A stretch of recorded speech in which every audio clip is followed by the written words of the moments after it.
number 2.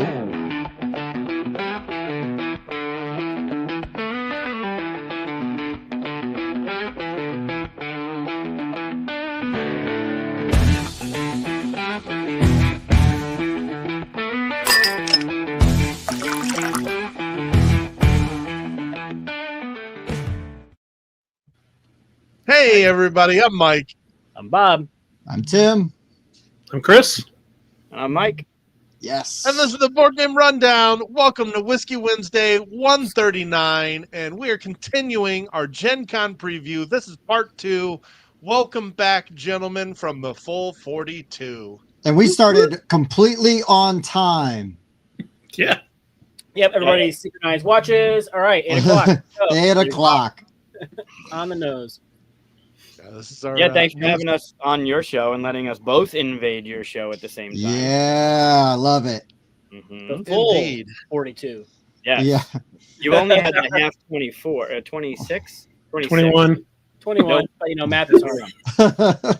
No, I hate I like 26. That's good. 26. He's a little bit more than half.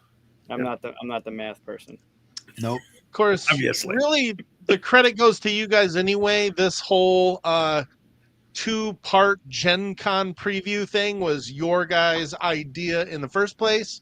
And what an idea it was, because I don't think any of us wanted to do a 6-hour stream. Well, speak for yourself, coward. Yeah. Well, 30 yard, like Tim and Googs here. Come on. Yeah, come on. We could have, though. To be fair, To be fair, if we did a top 10 Gen Con preview and we each did 10 and made sure they were different, then we'd have 50 games of the 500 and whatever. So we'd cover more than or less than 10% of it. But we could have done it in one show. Just why not give everybody an opportunity to look at the stuff that no one is buying? I don't know if I could pick 10. You could do 10. just 10, you mean? Yeah. At 10. No, I mean any 10. Yeah. Yeah, you get 10. There's a lot coming that I'm like, oh, yeah, that's pretty cool and stuff. But until I see it on a table, I can't, Sure. It's hard to get excited, right? Yeah. A lot of those things. I mean, the concept is there, but until you see its execution and its table presence. I say that wholly hoping that people get excited about the game I announced, Cardboard Alchemy announced today, because it's my game, Yeah. Right. we'll definitely... It's a Gen Con release, right? You It's gonna be a Gen. Not this Gen Con. Not this Gen. heard it here first. Find Chris Strain, demand your copy. If you are a Gen Con, you could come by and see me in the exhibit hall, though, and we'll have a prototype out. You can also say Googs over there. He'll be at 313. Is that right? Nope. Not even close. Not Okay. even close. Nope. 639. Hey, I had half. Close. Hey, he's in the right aisle. Yeah. He was, which for Gen Con is usually good enough. Right. I'll be in the hall. Anywhere in the hall. Where in the hall will you be? Where's Cardboard Alchemy at, Chris? I don't know. Just look for the shiny head. It says Hall B. I'm not sure what that. I'll make sure I'm wearing a hat. That way you don't get Chris and I It mixed says up. Cardboard Alchemy, location Hall B. Oh, yeah, that's in the... Okay, that's like B is in biscuit. Yeah. demo As in, hall area. Walk away Sorta. from the exhibit hall, down that hallway. There's that escalator. I think it's the Weston escalator on the right. On the left is the exhibit hall, or not. And there's a closet. You go through that. Don't Yeah. tell me up that escalator is actually a nice place to go to the bathroom. Yep. Don't give out the secrets, Bob. The Well, hell? it's just a rundown. People in our community. There's not like millions of people watching, unfortunately. That's true. All 3 people that are watching. Yep. probably. Great. Yeah. Now you're going to know the people. Those of you in the bathroom. comments That's right better. now that are going to Gen Con, now you know. Hey, I need to put a disclaimer out real quick because somebody review bombed Beach Day, gave it a bad review, even though it's not out yet. And Right. it was not me. It was not me. I'm just What? publicly stating that I'm not responsible for the bad review. Right. Is their name Tim? Why do you feel like you're going to be mistaken? Yeah. That's a lot of getting defensive. there. I know. Just This is get I'm ahead not of the it. Epstein files. Jeez, why'd you bring that up? Yeah, why'd you bring that up? What are you talking about? I mean, hey, look, Bob's in there too. Treason, I say. Oh shoot. Yeah, no, it's I'm really glad that Beach Day has funded. Canvas Critters is all done, right? Was successful. Cats and Cucumbers is funded and it really successful right now. Is there others? Is there anybody else I'm forgetting? I mean, I'm sure there's a ton of really well-deserving people, but those are the ones that I remember off the top of my head. Yeah, Beach Day funded. Starfront Scouting Academy funded. Oh, there it is. Goats and Goblins funded. There's another one. See, so many I was forgetting. So many banners. There's a bunch. Yep. It's a good time to launch a campaign just before Gen Con. Get the eyes on it, get people looking at it. It's good. Yeah, it's interesting the timing of that and how important that, is. I've had a campaign on during Gen Con, and I don't like it. There's just too much you're involved. You can't talk to the people all the time because the internet isn't that great. So there's people talking about stuff and asking questions where you can't interact right away. Yeah. And some people enjoy it, but yeah. Well, before we get into the continuation of our list, Chris, why don't you tell us about the big announcement today, sir? Oh yeah, so Whisperwood, our Cardboard Alchemy's game, deck designed by me, my partner Aaron, and Brad Brooks. We've been working on this game for like 5 years, I think. So it's finally within months of coming to Kickstarter.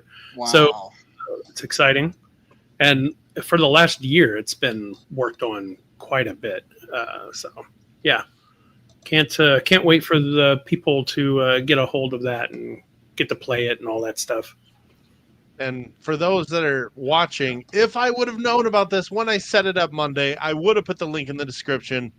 But since I didn't, I will at least give you this. Oh, there you go. And we'll drop that link right there in the comments. So if you want to it's in see BGG too. So and I posted in there the link to this as well. So everybody go to BGG, rated a 1, so we know you're a real hater. Yeah, bomb it. Don't bomb it now. It is one of the reasons we were going to. Now, when we did this last Monday, we went to Idle Bar because at that point, that was the halfway point of the Gen Con preview. Said no backtracking for anybody that added anything since then. Mm-hmm. And we're sticking to that. Oh, wait. Make sure we get special circumstances. I'm just stoked you guys managed to get Noah Majayavable. I mean, he's done a lot of work here recently, and for you very talented artist. Very popular. Indeed. Yeah, he's blowing up like Matt Paquette did. Yeah. Hey, wow. Hey, we got a super chat. How about that? Thank you very much. Whoa. Hey. That's your boy. Yeah. Wow. We haven't had one of those in a long time. Yeah. What is that? Tim, we got to make people think this is something that happens all the time, so everybody wants to do it. Well, whatever we need to do to make people want to keep doing it, let's go. Because it's like the tip jar. You got to put a few bucks in there first. Yeah. I always seed too much to score a touchdown, and people are going to think you never scored a touchdown before. Right. Yeah. Right. Well, I always seed my tip jar. Like that is a legit strategy. Bob knows he's bartended with me. That's right. But no, I mean, there'll be you guys. We're not going to get into all the details right now, but we are. You'll see some changes coming soon with the show. Nothing bad, but you'll see a different studio, a different setup, some things like that. So bear with us as we work through a bunch of it. But we hope to have some really exciting and fun stuff coming in the very near future. So that super chat, honestly, really, really helps. That gives us. Hey. That's thank you. That's super awesome. I said $50 in the super chat earlier, and it's blowing up. Rice, you're not getting that money back, dude. That's in. That's already in. I know. Now I got to split it 3 ways. This sucks. But no, I just want to add that the Whisperwood did get the board game rundown bump because I'm now a fan. That counts. Awesome. Now, but Mike, no, very is that the one that cool. has all the AI generated art you were talking about earlier? No. Yeah, Mike did say something No. about that. It And is bring that not. screenshot up, Tim. If you could bring that screenshot up, it'd be great. Yeah, let's go get that. We also keep receipts, Mike. Yeah. I do want to add though, this is maybe stealing Chris's thunder, but I know you guys don't like to boast Hype about your your own own stuff. game, so let me Yeah. do it for you. This is Sergio Chavez, who did some of the art for Andromeda's Edge and Dwellings of Eldervale. All the good when stuff. Parker Sorry. Simpson was on our channel a few months back, not 2 weeks ago, but like 3 months ago, he's an artist and designer. He asked to do top 5 artists. I remember before doing that, I reached out to Chris and I'm like, dude, tell me how much Sergio was responsible for in those 2 games because I want to highlight his work. I think it's fantastic, and this is no exception. I can't wait to see what else is in this. Yeah, Sergio's work on Andromeda, he did all of Andromeda, and his work on Andromeda is amazing. And he says he doesn't even like to do sci-fi. This is the kind of stuff he likes to do, so I can't even wait to see what. Right? Those otters are amazing. Oh, I love it. Otters are my favorite animal. They had to be in the game. They look so good. They're so They good. look great. Yeah, it's. Yeah. I love how dumb the owl looks. He's like, "Grr?"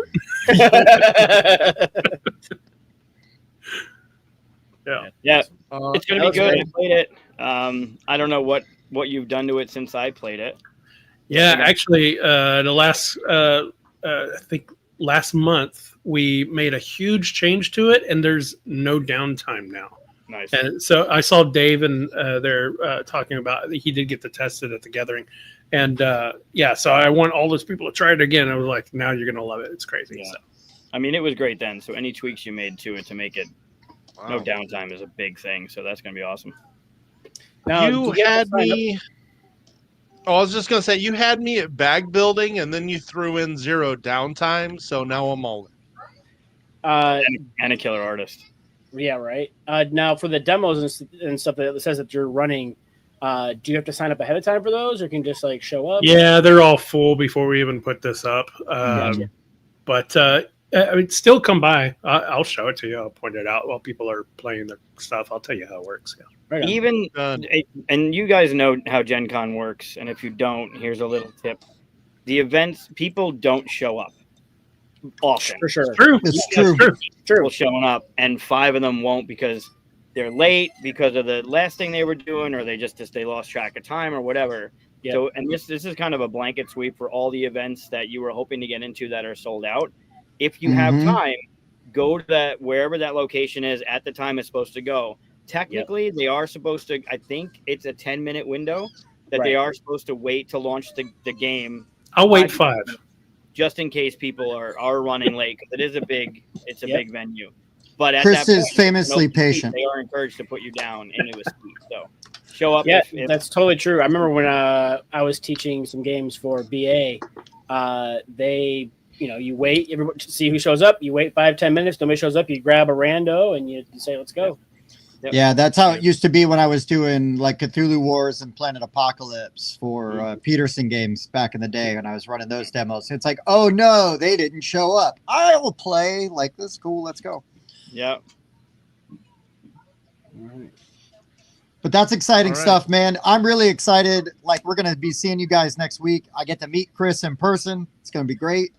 I'm going to get that Aqua headshot signed finally.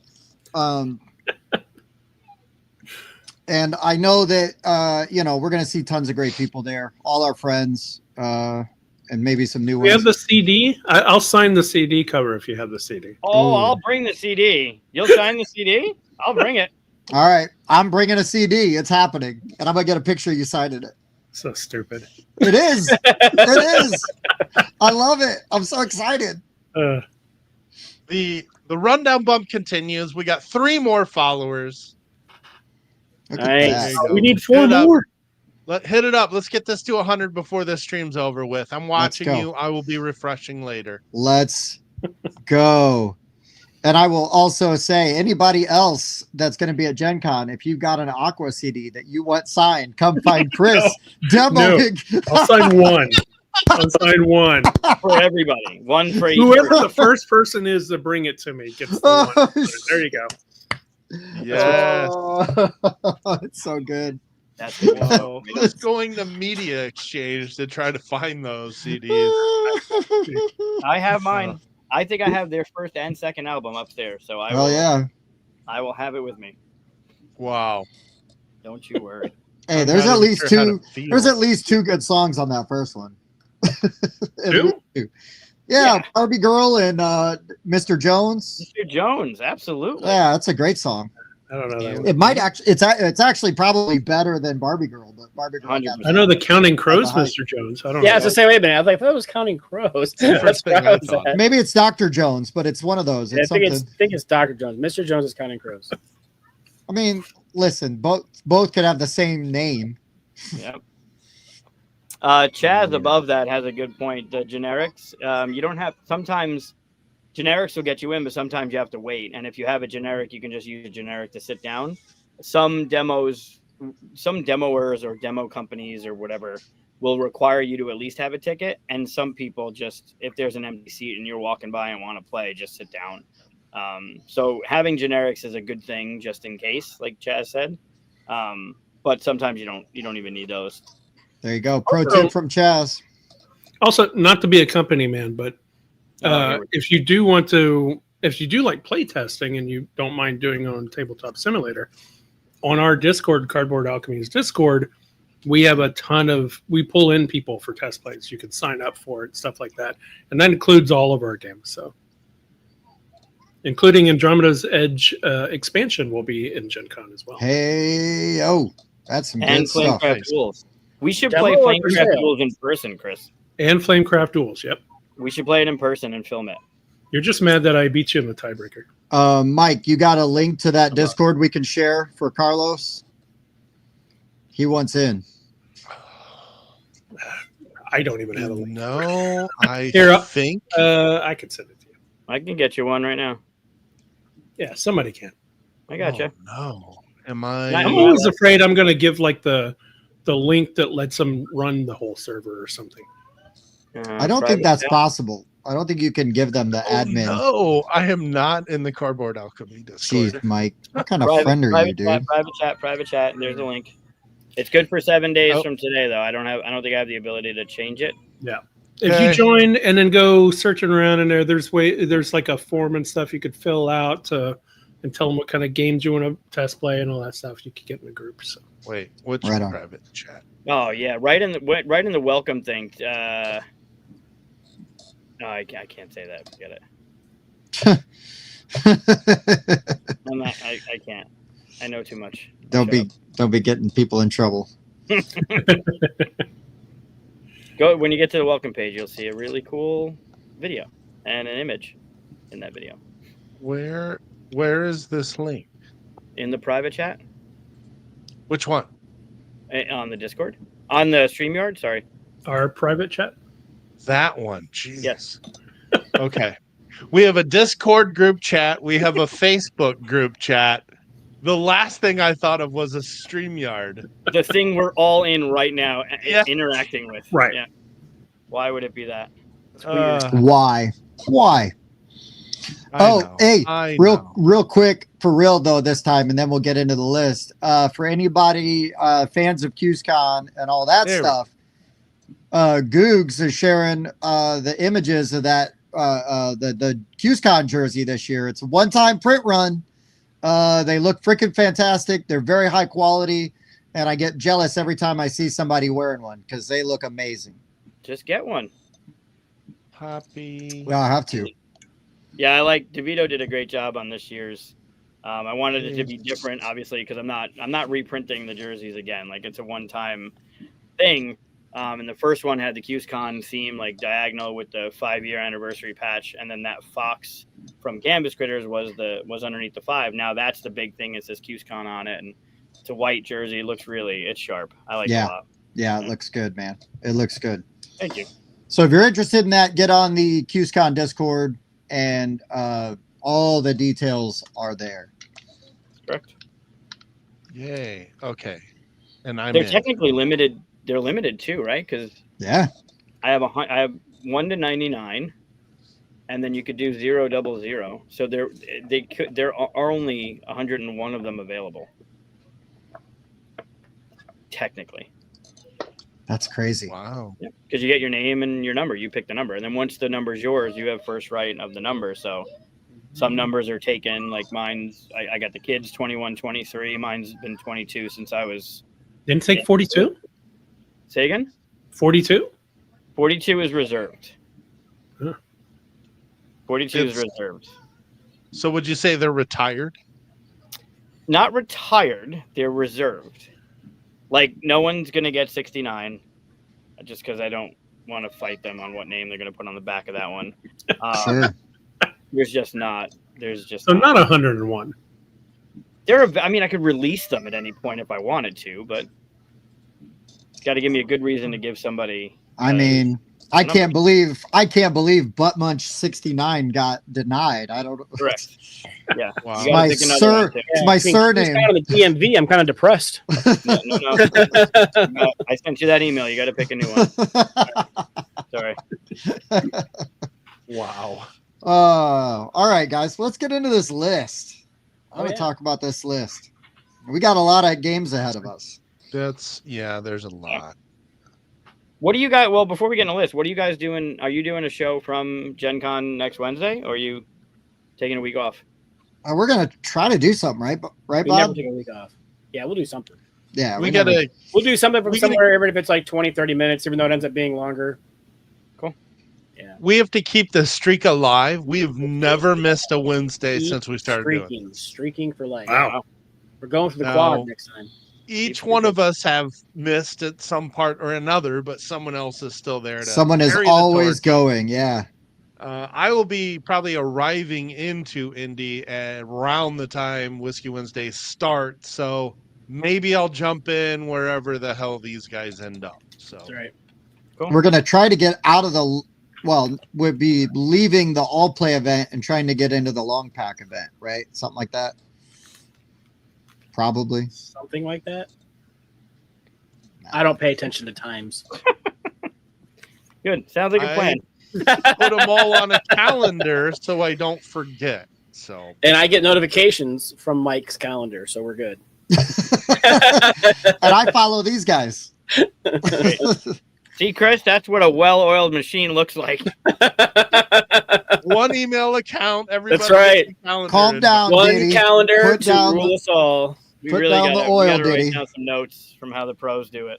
I like the squeakiness of our machine. Doesn't have to be well oiled.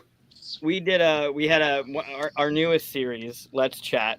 We had Matt Paquette on today, and we started the episode, and Chris was going into the whole thing, and Matt Paquette and the line of stuff that he's worked on or whatever, and then he goes, so for those that don't know, Matt, why don't you talk about like some of the stuff you've done? And I'm like, all right, well, before Matt gets into it, are you recording? This dude let me go 5 minutes into this. It was a Wow. great intro. It was smooth. It was just off the cuff. And then I look up, and it was like, there was a problem with your recording. Try again. And I was like, oh. Son of a But biscuit. But in my defense, the last time I mentioned something, we were recording. My computer had not updated. So it still said go live in the upper right. And I didn't see the live thing in the upper left. And when I said something on air, Chris was like, no, you dope. It's recording. It says it right here. I'm like, all right, I'll let it go. Maybe my internet's a little shitty this time. Let me wait. But then at that point, 5 and whatever minutes in, I didn't want Matt to start getting into it and then have to cut him off and be like, wait, we're not recording. Right. So I let Chris go a little bit longer, and then at that transition, I was like, so maybe hit the button. Yeah, great practice. Now do Good it try, again. Ron. Same energy. Same, It more It was energy, not as good the second time. louder, It was- faster. It was shorter next It was a lot shorter. I was like, yeah, Matt Paquette. Good talk. Yeah, about so this. we're Matt. Matt, what do you do? Yeah. No, it's really, I mean, we talk about well-oiled machine, but no matter what, there's always going to be something, and at the end of the day, it's super fun no matter what happens. We've spent how many hours? 5 hours last Sunday setting up a studio in Bob's spare bedroom, and we still have a couple things we got to work out. So yeah, I get it. I totally get it. Still being Never works as planned. It was All fun right, though. All Work in that to progress. say, let's get into the thing. All right. Let's get into the thing. So to answer this question real quick, it'll be more like a me parking, then walking past the stadium, then into the convention live stream, but probably yes. Mike's Also, coming to you live from the Peyton Manning statue. The last time the Colts were worth a shit. Wow, more recent than the Bears, at least. That's fair. That's There fair. you go. So, hashtag Super Bowl 41. Before go we to get hell. too far, I got to make sure this happens, though. We got to make sure this happens. Yesterday, we lost the godfather of metal, Ozzy Osbourne, metalhead since I was in the womb. So if I did not drink a drink for Sir Ozzy Osbourne, I would be remiss. So just wanted to make sure I got that out there. Hey, Chris, you're in Texas. Can you go piss on the Alamo real quick as a tribute? I'll be back in about 6 hours. Yeah. Okay, sure. There you go. It's a little far. Listen, everything in Texas is next to the Alamo. Yeah. Well, It's a very small state. Yeah. Very small Tiny. state. And since Black Sabbath was basically the benchmark for metal from their fourth, I am drinking Benchmark Bonded tonight. Oh, wow. There you go. So there's my wordplay for tonight. I'll move on. Let's cut the chit chat and let's get into the preview because the first game is chit chat. Wow, Mike. did that. How long did you work on that transition? Oh, good Is I had God. that set up about 45 seconds ago. So. Good we God. just start? Is this going to be all three hours of this with you? Oh, God. Yeah, we Man. need one for every game. Yeah. There you go, Chris. Now we're talking. Somebody Punish appreciates him. it. There's always one. Punish him. Brutal. Hey, Glenn will be at Gen Con as well. So will Oh, this we guy. just saw each other at That guy will be there. What's up, gay? Slow Don't clap. encourage him. Yeah, Oh, don't. Mm-mm. All right. So starting with this one, Chit Chat. I didn't really look into this one. We got another cooperative party game about words.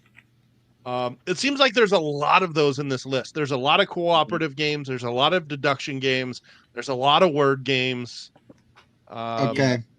Well, unless you're really interested in chit chat, I'd say we cut the chit chat and move along. Oh, God, two on Wow. the same game. You know, welcome. it's bad enough to rip on the guy for doing it, but then to steal it, it just. No, improve Do it upon better, it. too. That's just mean. Improve upon it. Yeah. Yeah. Oh, look, that's an true. expansion for Furnace. Okay, now, Mike, can you say the name of that next game under chit Dice chat? Democracy. Yeah, Dice Democracy. Backwards, Oh, lowercase, no. I need cross D. There we go. Hey, you'll have time Um, to go to the Alamo and back by the time he's done with this thing. Good God. Yeah. The thing is, I'm actually always interested in games that have dice and betting and bluffing. But you lost me at memory games. Mm. But I don't know. I mean, I'm just curious. Hey, there's a lot of great games that come from Japanese designers. This is true. Not a lot to go on. Fast-paced Memories, party game. I mean, there are different kind of games that it's not always just like, where'd I put that card kind of thing. So I guess it kind of depends on what they mean by memory. Is that the name of your new memory game coming out? Where'd I put that card? Where'd I put that is a good name for a memory card. That's good. That is good. Tim, wait while you're ahead, man. I'm on fire. That was I'm good. on fire. That was good. Where did I put that game I was interested in? Yeah, so I thought Furnace was great. A 2-player version could be solid. Right. I'd be interested in checking it out. Yeah, Yeah, I I Furnace- think I've only I'd say- played it in 2 players, so I wouldn't know the difference. I did Like, not I don't know try why the it needs players. to have a 2-player I version. thought it was a 3-player and up Is it? because there's a Maybe that's why I didn't like it. interesting bidding mechanism that it does. Let's see. Play in your own rules. That's Nope. 2? 2 to 4. Yeah. 2 to 4. Okay. I think I've only played it at 3 and up. That's why. but I that's can like see it. Splendor. Well, it does say best at 3 and 4. It's a bidding game, so that makes sense. But I Yeah. can see it working at 2 because of how you resolve the bids. Well, like Splendor too, right? Splendor is multiplayer, but you play it at 2, and they came out with the dual version of that, which is different. True. I mean, it still feels good, but it is a different game. It's also the best version, in my opinion. I think it improves on the base game in every way possible. So I mean, it's Maybe. pretty good. It's Yep. pretty good. And- Like Duelosaur Island also did the same thing. 100%. Right? Yep. right? Also, the designer of Smartphone, one of my all-time favorite games. So Great game. I'll at least take a peek. I actually thought this one kind of sounded cool. I don't see, the thing is, it doesn't tell you where Hobby World. I don't see that they actually have their own booth. So Just says see listings. You usually can get some Hobby World Click stuff. one of there those- you go. Click one of those Never seen- URLs to see what happens. Demos. Okay, there we go. Location, Demos. stadium, red table. Yeah. Yeah, there you go. Yeah, Demos. but you can get Furnace at I think that's where Arcane Wonders. Arcade Arcane Wonders. Wonders says You furnace. can. Some of the Hobby World stuff you get from them too. Yep. This one has a great looking box. So she said, This Paradox Island. Wow. I better That's drink cool. more. Boy, remember that time Mike Rice got canceled for staring at that lady's box? it does look. I love the feet on that one. Mike, So much. there's so many reasons I should be excited about that game, but the art and the name of it do Lightning the Train? exact opposite. But you tell me bag building from Paul Denon and you got me, but Lightning Train, like, it just does nothing for me as far as the name and the box art. I'm still gonna go look and I'll probably buy it. You got me with bag builders. I'm telling you. That's why I'm like, oh, Chris, let me play Whisperwood at Gen Con. Yeah. Tundra. This is a co-designed by Luc Ramond, who is the co-designer of Sky Team. Still demo only. This Natera has gotten some hype for a while, but this still won't be out for a bit. Yeah, a lot of demo onlys, unfortunately. Well, there's Yeah. a reason, right? I think there's a reason Waiting why to bring there's a lot games of in. card games coming out, a lot of smaller games coming out, and a lot of demo only games. True. Well, yeah. It's a cute Maybe a looking weird- game. I Weird sort of Gen get Con. a little bit of that one fuzzy creature game. That one. So Yeah. one. There's Yeah, only yeah. ever one. There's There's only one. one. Yeah. Yep. Gorgeous? Everdell. I'm sorry. There we Oh, go. Everdell. that one. An expansion for Evergreen. Have not played that. Mm-mm. And 30 expansion for Railroad Tiles. Shall we discuss them all in detail? I thought there was a brain at first on Evergreen. Yeah. Yeah. It looks like a brain. Yeah. Not wrong. Close up it Evergreen's doesn't, but good. far away. If you're familiar with Horrible Guild did Dungeon Fighter, which I adore. I think that game is fantastic. And Evergreen, the production value of Evergreen, the gameplay, the components, it's really well done.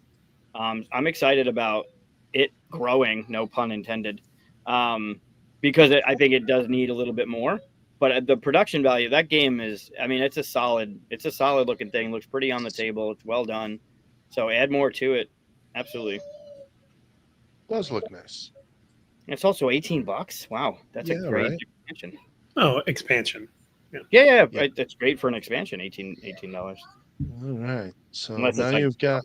Punch board and a thing of cards, which I'm sure. So, has anybody here played Railroad Tiles? Because there literally are like 30 expansions for it after this. Mm-mm. Oh, Me, Nope. I like the either. cover. Looks nice. it Yeah, does. Railroad Inc. was fun, but I never got all the stuff for it. Like it was worth a play, and then I was good. It looks cute. It looks well done.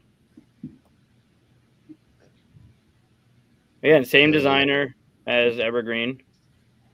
I was gonna say it looks like it's for kids, and I guess 8 and up. I guess it is kind of for kids. That could just be testing though. Here's all of those expansions I mentioned. So we'll Everything skip- they have is 8. Oh, it's just all the expansions. Yeah, okay. Yeah. Yeah, the only thing that's available is the base game, and then all the expansions look like they're demo only. But Similo is 7 and up. That 1 year difference. Yeah, Big it's difference. testing though, right? It's all about the testing. Aquatic animals. Could Safety be testing. Amazon testing or Barnes and Noble testing or whatever that you need to get it out there, and that's just a deck of cards. So, Similo is great. You guys have played Similo, correct? No. No, Get Yeah, it. that's good. Get all of That's it. I have them all. I don't even know if you can see. I thought it was Mike that had talked about this before. Oh my god! Yeah. It depends on the Yeah, group. let's see I've if we had a can group- highlight all those over there. They're right here. Well, some it of them. depends Are on right. the group for me. Yeah, I've had hard to groups tell. where it kind of goes flat, but I have groups where it works well. Yeah. I think some of the decks are kind of iffy, but I think the challenge, if you're playing with certain people, the challenge is to use one deck for the clues and use one deck for what's out on the table, like a different deck. So use what is this one? Aquatic animals, right? And lay them out in the 3x4 grid, whatever the thing is. But then use like the mythology or the Harry Potter as the clue giving, and it makes it so much more challenging. So Mike and I played the Battle of Hoth. It's an amazing game. It's really Now, good. we didn't talk about that last week, right? Is that one of the ones that was added? No, I mean Michael in the chat was asking about it. Oh, okay. Because I was like looking back at day, because I don't remember talking about Days of Wonder last Oh, Monday. we might be jumping ahead or something, or maybe No, it's one of the ones that were added later. Yeah, probably added later. But yeah, that's definitely one I'm gonna go and probably buy. If you can. In that event. I'm just gonna go before the hall opens and buy all of them that are available, and then you can come back to my booth and buy it for a little more. Yeah, There you go. that's fair. But good New try. business model. Free. You're right. This was literally added like 2 days ago, and it's been sitting in the hotness for like 2 months. So It's good. I mean, it's a redo of Memoir 44 from Richard Borg. Which I never played before, so yeah. It's good. I mean, it's good, but this one is way more streamlined, and obviously the IP is an auto buy. Mhm. They have limited copies available for sale. I don't know if it's going to be each day or for the con, but you could pre-order it, and you can either get the Rebel bundle or the Empire bundle. I don't know what the difference is. Yeah, I that's read my their- question. What the different bundles? So one of us will have to get one, and somebody has to get the other one. Or I just read their get booth both. number is 809,817,000. I was like, how many booths are in Gen Con? Hey, Gen Con lot. is huge this year. It's huge. at least 809 million. I wonder which one they'll actually have them for sale at, though. The Asmodee booth, the Days of Wonder. It's at 819, 819 or something like that. Well, it says 809, 817, and 1109. So Oh, sure, one of those. I think it's one of the 8s from what I saw earlier when I was looking I at it. wrote down all three because I know how Nice. you liked my list I had last time. Dude, it was amazing, Bob. I know, right? And I Amazing. learned it by watching you. Okay. I Yeah, learned it by watching you, okay? like okay, Tim's a jackass. Let's never ever do this again. Yeah. I just I keep get it. the map up and then search the publisher as I go through. But No, it's just nice to have like a checklist of all the things I wanted to hit. And then I just go through and put a little asterisk by the ones I hit. And it was like, by day 2, I was like, okay, well, I only have this one we haven't gone to yet. Let's go check them out. And we've seen everything we wanted to see. And then I can just kind of do the up and down the aisle perusing. Yeah, It's a good one. Yeah, Battle of Hoth is good. Battle of Hoth I mean, Chris and I just housed the Empire. But I think the We bundle. played the Empire. We were the Empire. We housed the Rebels. That's right. We had the AT-AT. AT-AT, it was awesome. Yep. The bundle comes with the little building promos, like the energy, whatever the thing is that you put Shield out there. generator. Yep. So it comes with a couple of those upgrades, and then I think it's either a patch or a pin. a for pin, the I Rebel think. Or the Dibs on Empire, Tim.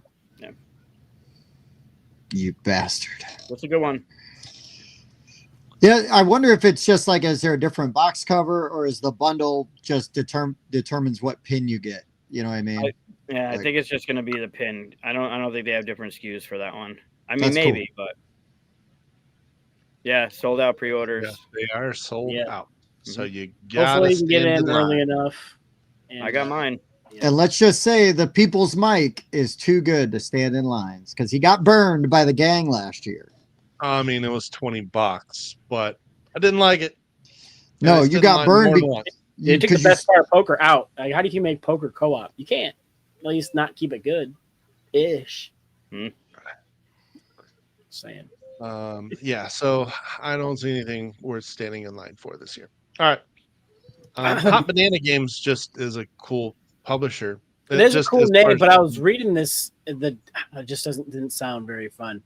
I don't know. Yeah. Hop around the moon. Yeah. Collect ingredients. Ingredients of what?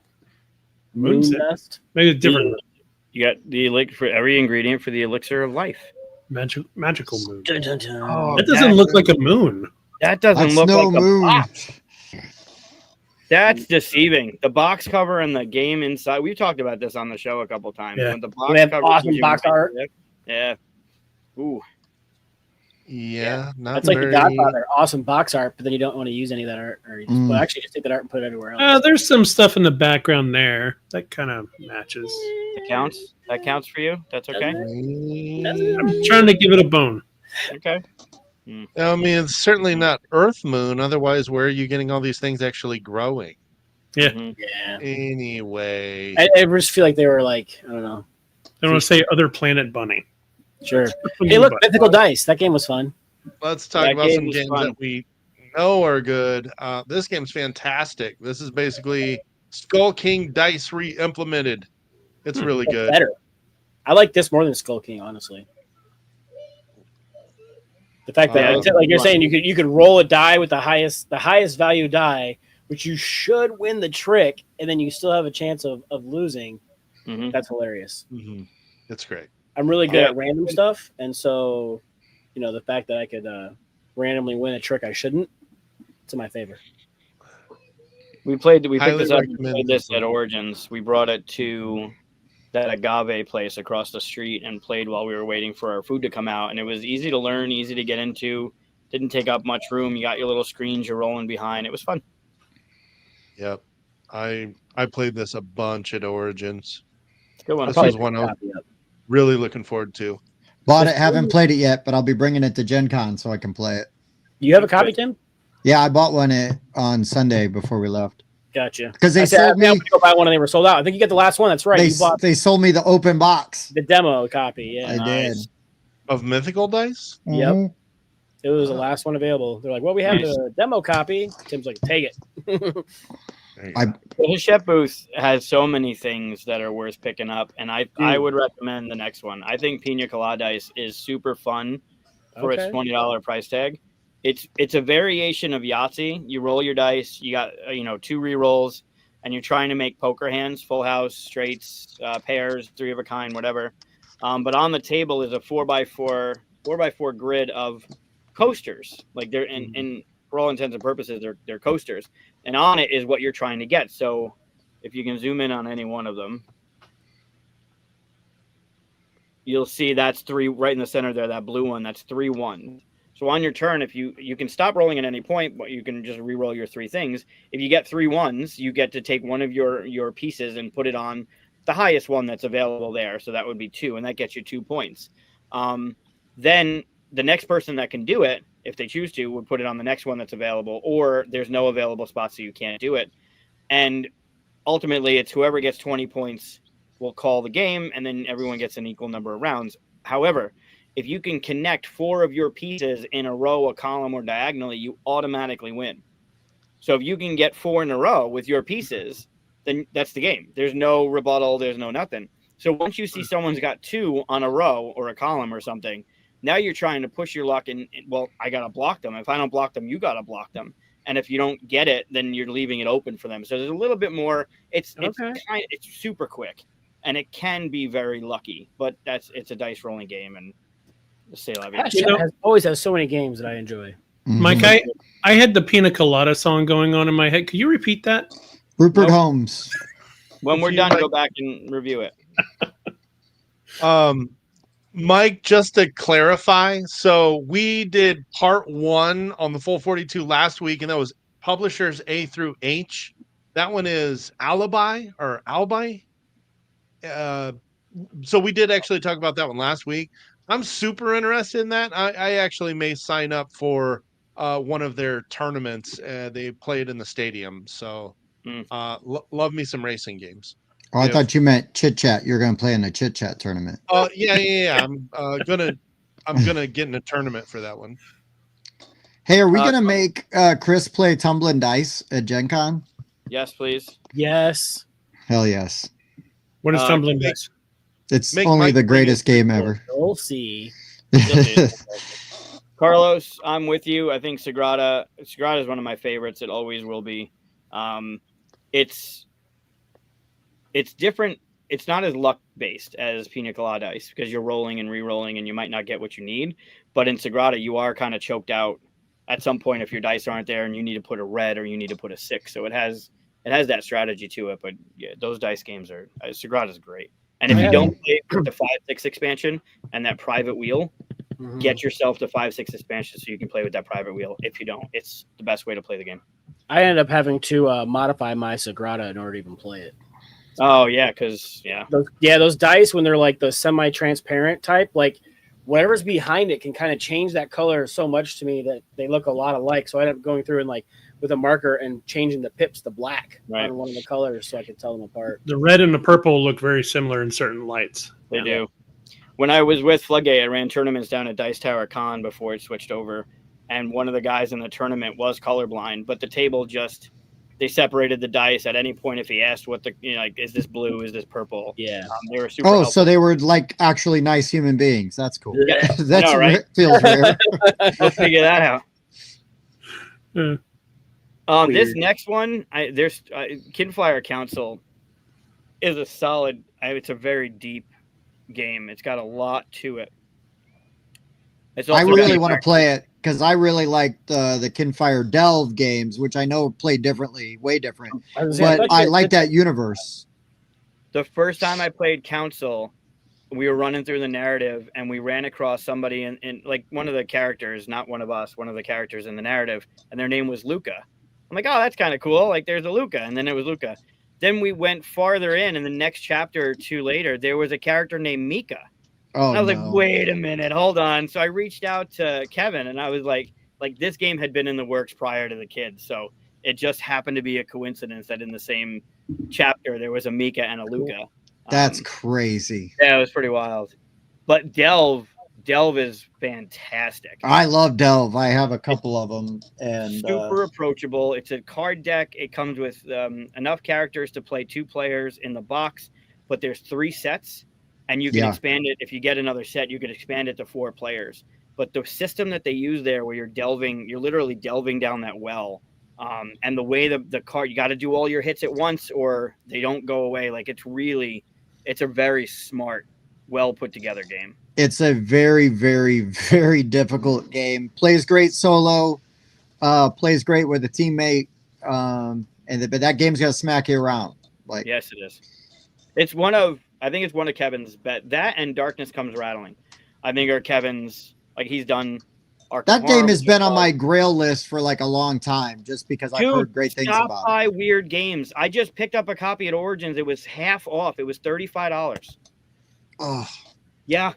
Stop by and see if they have a couple copies. That Darkness Comes Rattling and Kinfire Delve, I think, are Kevin's one of Kevin's best designs. It's fantastic.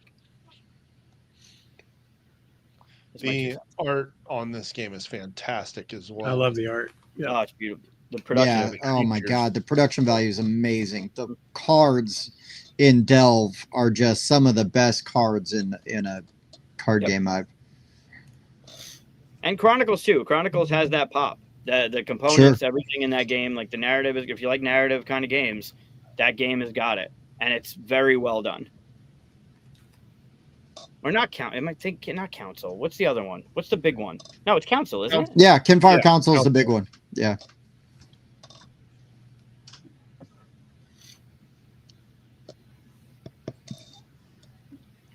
All right. Now we've got what? IncrediQuest games. I don't know them.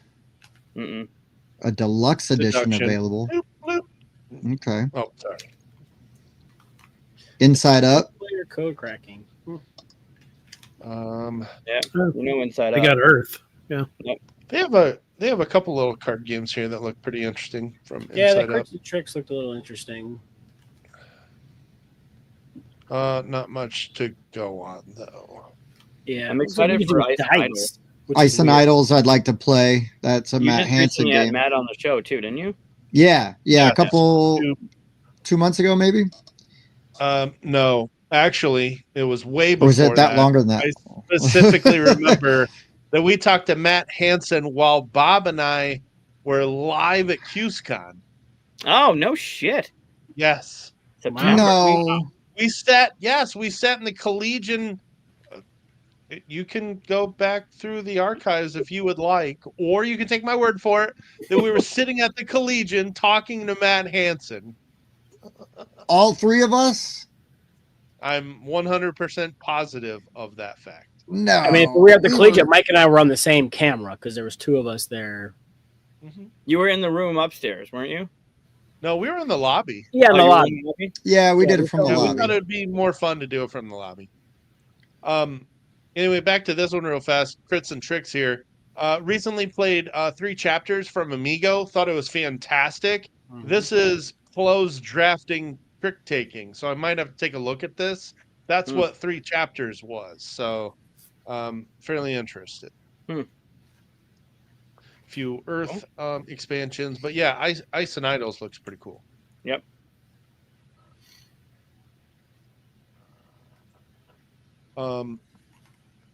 Perch looks great. I've been seeing this one here recently. Haven't played it.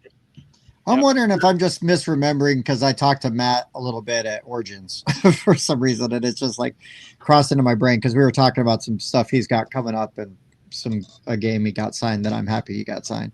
So, anyways, That's okay. yeah, you know, They have like several games here that to me like all have this same kind of box style, like this one here and these two here. Yeah, very similar flavor. Yeah. mhm. They're made by the same people. Hmm? Weird. What a crazy idea! How dare they have a They didn't Are you vibe? allowed to make more than one game? But literally, the cover is the same like style, just blue and Yeah. red, It Yeah. is. with a little bit of flair. Yeah, Yeah, slightly different. Oh, design. and the green, the tug of war. All gray for Bob. These Yeah. cool gray covers. Yeah. All right, That one's now a little on bluish. to all of the stuff that has bonkers table presence, which Oh my is God. Ivy Studio. Hell yes. Yeah. Brink, yes, please. Yeah, trading and voting. Oh, space exploration. Let's go. Space exploration is good. That cover Yeah, looks like Garinto. It does. It looks exactly like Wow, Naruto. it really does. I can't get over it. That's a good call, yeah. Man, it really does. Yeah. I didn't catch Like that I know it's before. not, but if you look at it quick, like scrolling through, I was like, Yeah. Garinto. Yep. Which, if you haven't played Garinto, I know it's not. This is the Gen Con preview, but Grand Gamers Yeah, it's Guild. very good. Hell yeah. Garinto's Sweet. great. I've got my copy Hey, Donnie. here somewhere.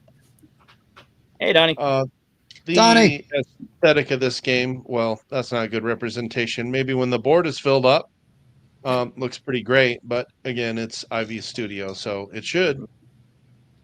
Come on. If it's an IV I Studios remember- game, you know it's going to look great. Yeah, and I remember actually talking to one of the guys that works there, and the prototype they had, I was having a hard time with the colors, and the guy said that actually they were taking that into account, and they were going to change some things and put some like icons and stripes on stuff and make it a lot more easier for people to decipher. Nice. So, like, good. User interface. Pillars of Fate, basically the 2-player version of Veiled Fate. Which, man, Veiled Fate was a lot of fun. It's just unfortunate that like Red Rising, the deluxe version, actively hurt the playability of the copy because it was just difficult to tell the colors apart, and you're constantly trying to like look at the little symbol on them and tell them who was who. But that game was a ton of fun. Wes was right. I don't tell him I said that. but we played at 7 people, and that was a blast. It was wild at like a very full game, right? Like, so yeah, it was pretty good. Dude, Yeah, it Red was. Rising hurt the game because it seemed like it was just a misstep. With Veiled Fate, that game can be ruined because of it, right? Like if you move the wrong pawn or you do the wrong thing because you thought the color was whatever, that game is ruined. It's kind of like flipping over your hidden trader card in Stuff a Legend right away. Like it's kind of like that. Yeah, or being on Dark Moon and saying you're the traitor like a turn before it's not your turn. Yeah, you're infected before it was your turn to reveal as infected. I agree. Yeah. Or doing that in like back-to-back games. Good stuff. Yeah, just ruined 3 hours. Yeah, unfortunately, Veiled Fate. Yeah, those I know. Especially in front of the designer of Dark Moon. Yeah. Not necessarily in front of, but he was in the same room, so it's a he large room. He was loitering around. He was around. Oh yeah, he was very disappointed. I'm excited about Pillar of Fate. That was a kick. Hopefully that's delivering because that was Kickstarter, right? Yeah, I think so. Yeah. So I'm gonna guess that some of these late ads, like Battle for Hoth and things like that, are probably like, oh well, we don't want to tell people we're gonna have it at Gen Con if we don't know, and they probably now know that it's it's coming stateside. Yeah, so they can now announce it, and hopefully people like Mike are paying attention, and then they're like, oh damn it, they added more games to the list. Now I need to know if I can buy this. Well, they could have also put it in as demo, and then if it's here for sale, then just like you should have demo copies of something that's around the corner, hopefully, right? Yeah. Yes, that's the spirit. He literally has. He sent me a picture. He sent me a picture earlier. I know he's been drinking. Go. Happy anniversary to the Rossies. Oh, yeah, happy anniversary. I'm glad you guys decided to spend it with us. Weird, but we'll take it. Yeah. That's flip that coin. Flip it. Flip that coin. We want to know the answer. Yeah. Oh, the coin. I forgot all about it. That's so funny. Oh, no. Dang it. He's the one stealing my blue. So that one you just passed at Ubibo? Yeah. That was one of Jason, who, if you stop by the Hachette booth, you'll meet Jason and say hi to Jason and Heather while you're there. This is one of the ones that he's like, Mike, have you seen this game? This game's great. And I'm like, no, I don't see. They said they had a blast with it. It looks super fun, but I don't see it being like, maybe it's a one-shot deal. I don't know. I think it'd be a disadvantage to that. I have no texture on my hands. I can't hold things like that. Yeah, that'd be kind of weird. I don't know. It's hard for me to look at this and go, that looks fun. Well, Rice's hands are so small. He would totally lose at this game. It's a problem. I'm really good at dexterity games, but there's just nothing about this that I'd have to try it. It looks like he was born out of a team building exercise for a corporation. It does. Right. It does. Very corporate. Yeah. Yep. This is warm up for sign language class. Yeah. Oh, I guarantee I'm failing that class. Twister for your hands, Carlos. Yeah, that looked like with the colored hands and stuff. It looks like it. Yeah. Colored is not the preferred nomenclature for hands. Don't give me cancel. Okay, we can say what we want now, okay? Don't try to cancel us. Differently viewed. How about that? Tim's trying to go for your co-hosty, Chris. Be careful. Oof. Oof. If it takes off the head, they won't be able to tell the difference. We both got glasses. Well, that's true. Yeah. That is true. Chris has much better facial hair, though. That's the. Just get a Sharpie. Grow it. Yeah, I'd have to do the Ryan Day Sharpie it in and make it look good. Cass will be there again, and they keep snagging up these nostalgic IPs. Yeah. Mm-hmm. Yeah, Bob and I just played their Street Fighter game a couple weeks ago. It wasn't bad. It was unique, that's for sure. Yeah. Tamagotchi. Yeah. I'm gonna put that game and put it on my shelf and forget about it, and then like 3 months later, I'll realize it's dead. Yeah. Yeah. If you don't feed it, that game's gonna die. Mm-hmm. I still have an R2D2 one I haven't turned on because I don't want to kill R2D2. I have it too, and it came in the 2 eggs too, right? The blue and the white or whatever. Nice. Mine was just one. Yeah. There were 2 versions of it. I got I both. didn't I got one of think- each. Okay. Yeah. Yeah. Ken all day long, Carlos. Blanca. You mean right?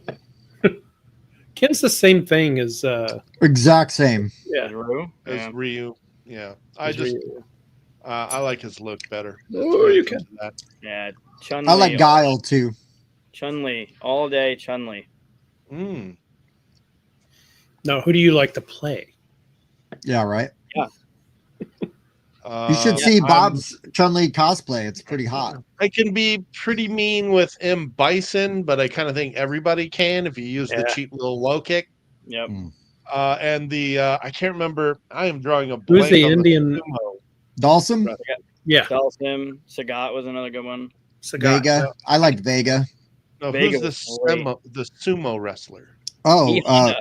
yeah, E Honda. That's what I thought. I said E Honda in my head, and I'm like, isn't that the Mike Tyson guy? But no, that's Piston Honda. That's Yeah. And then the Yeah. restaurant is Benny Honda. And then Just kidding. And you get there in a Hyundai. Yeah. You guys can see yourself out. My puns are not the worst executed ones tonight. All right, moving along. Keymasters has a reprint of Campy Creatures, which is a pretty fun game. Man, I just bought the a copy of this off of Look at that somebody. I Audrey mean, I didn't Ford. overpay for it, but we just talked to Matt Paquette about Campy Creatures, and Yep. he worked on that one. That's another one in his catalog of games that you're like, oh my god, Matt works on so many good stuff. I mean, it Here's looks the- beautiful. I think Mhm. Mike, is this one Mike said was AI generated? I think so. Son of a- Speaking of Disclaimers. reprinted games with new art, we've also got Harvest and we've got Parks as well. Is Yeah. Harvest? Well, it looks like expansion for is an Harvest. expansion, Oh. Yeah. Oh, this is an expansion. That's right. Have you played Harvest? I have not. I have I not. haven't either, and I've been tempted, but yeah. It's good. It's worth Chance. playing. Oh well, then I know I won't like it. Yeah, you won't like it.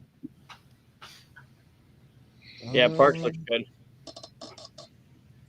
Is that an Yeah. expansion for Parks, or oh, it's a second edition? Oh, Just okay.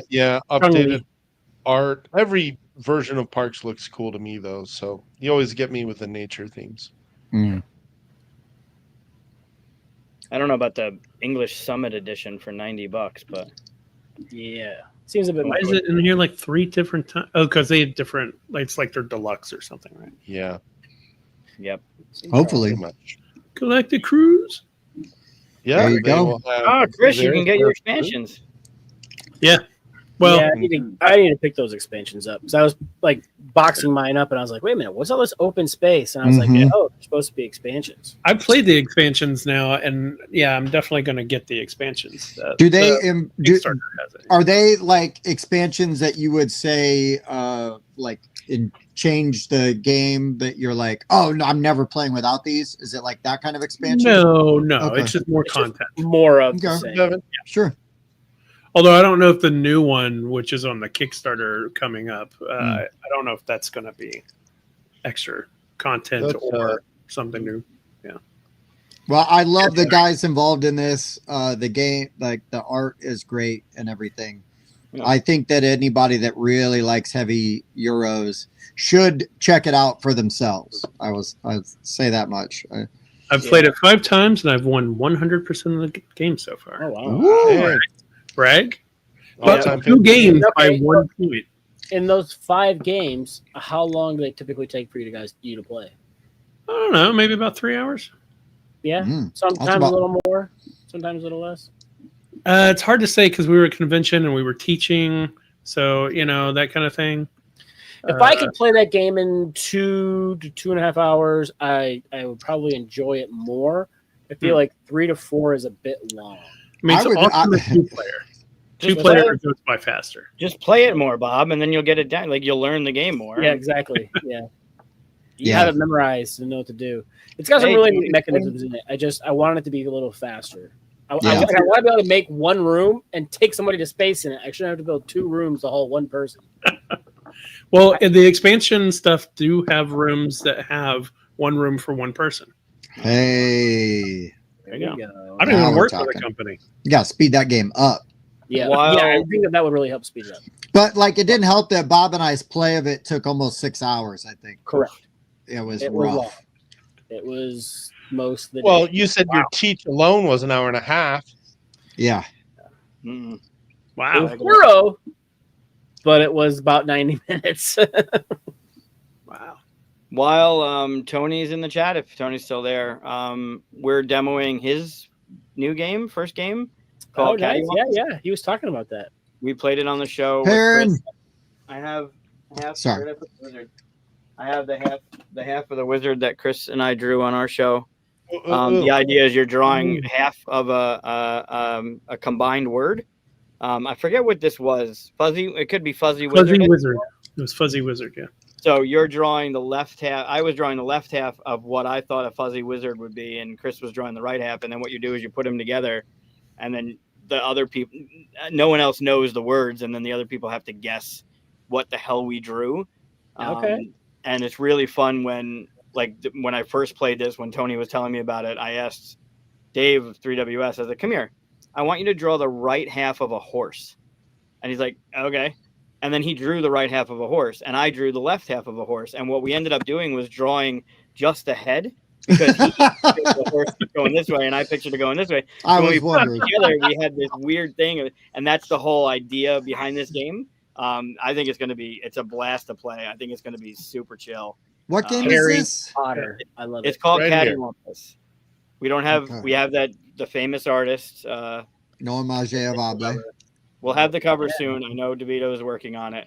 But yeah, Nice. Cattywampus. Wait, you only have one artist for it? You should have gotten two artists and had one of them do half the box and the other one Oh, do the shit. other. Chris, we have- on we have this some- new Oh. trade And placeholder.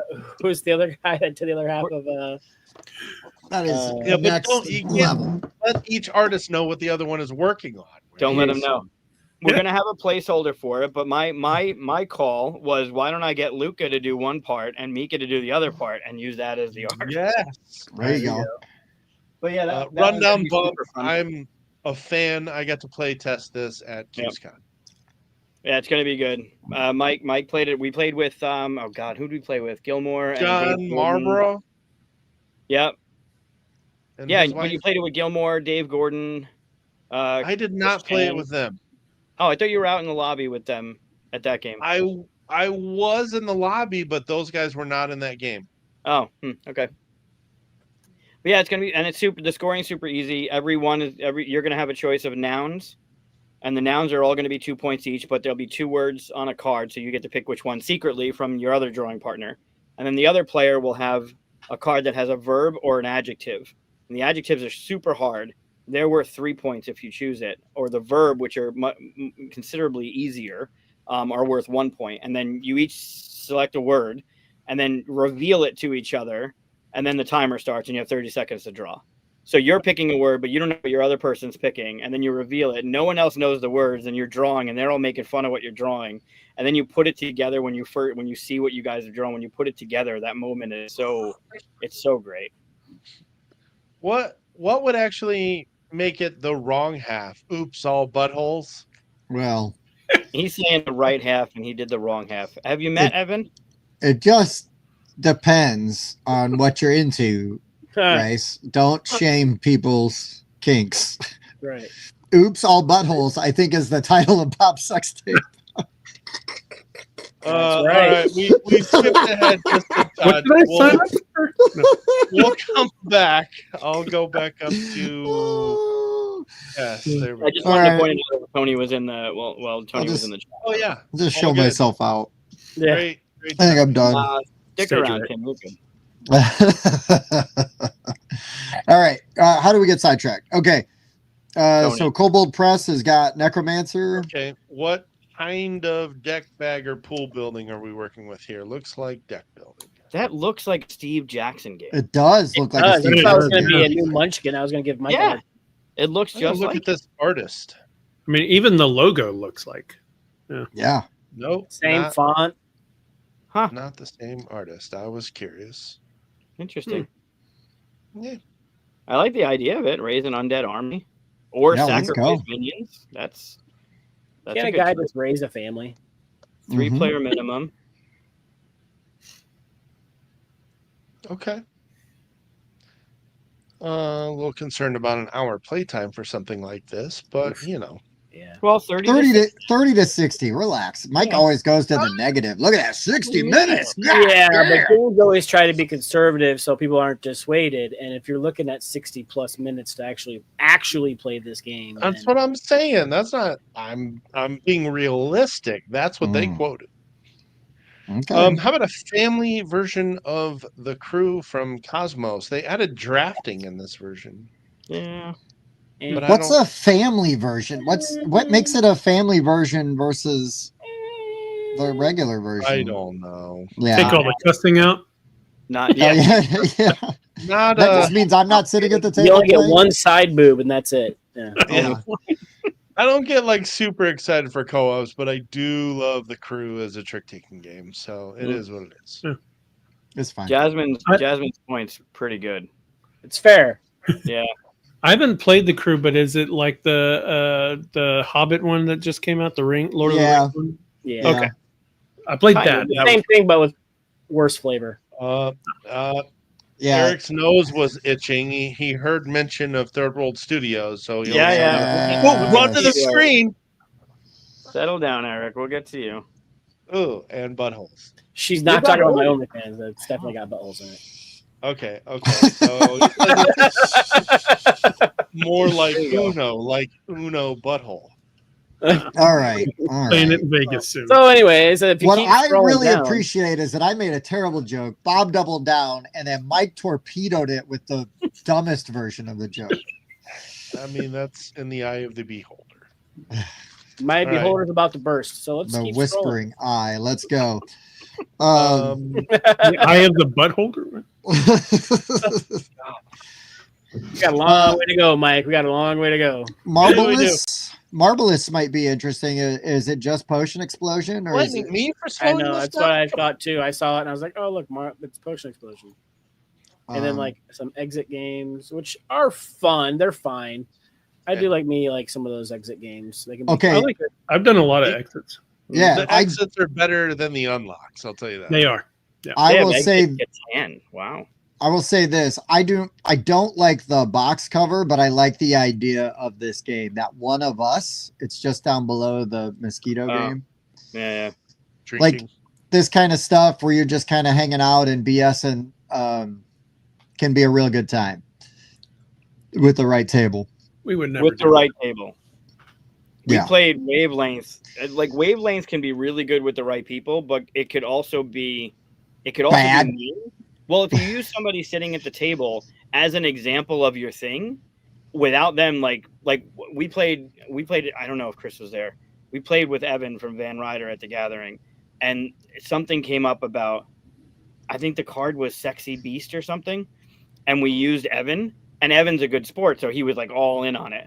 But like if you pick somebody like which player reminds you of a cat, it says there, and you pick someone who's like a little more timid or somebody like that doesn't really want to be called on, like it could get mean. Those kind of things can get. It's kind of like True Colors. You ever play that? It's kind of the same idea. It's Usual pick the suspects. person- yeah, pick the person that's most likely this. Right. Yeah, I've seen hurt feelings in those things. Yep. But like Tim said, with the right people, it's a blast. Like if no one gives a shit and you're all going to pick on each other anyway because you're all friends, then cool. You got to be let's say we're playing with like that Origins crew, right? We're waiting for Tumbling Dice to start. Like that's the group to play with because it's going to get loud, rowdy, and a great time. Yeah. But if you can play Galapagos with people, you'll be able to play that with people. Yeah, for sure. That's fair. That's the only other one on Cosmos that I was interested in talking about. I'm good to go to kids table board games with my kids. Yeah, me too. There's a banger there I want to talk about. Ooh. We could spend hours. Demo only, but man, this game is good. We got to play the prototype version of this during the Kickstarter. This game is so good. It hasn't been Layers is delivered, right? Awesome. I didn't get to play. I watched Mike and Tim play, and after I watched them play, I went and backed this game because this is just awesome. Like it looked cool, so fun. I wish I could have got a chance to play before we had to send it on, but yeah, it was fantastic. We had a quick turnaround on it. Right? No, we played it before QsCon. We had Sean sent us a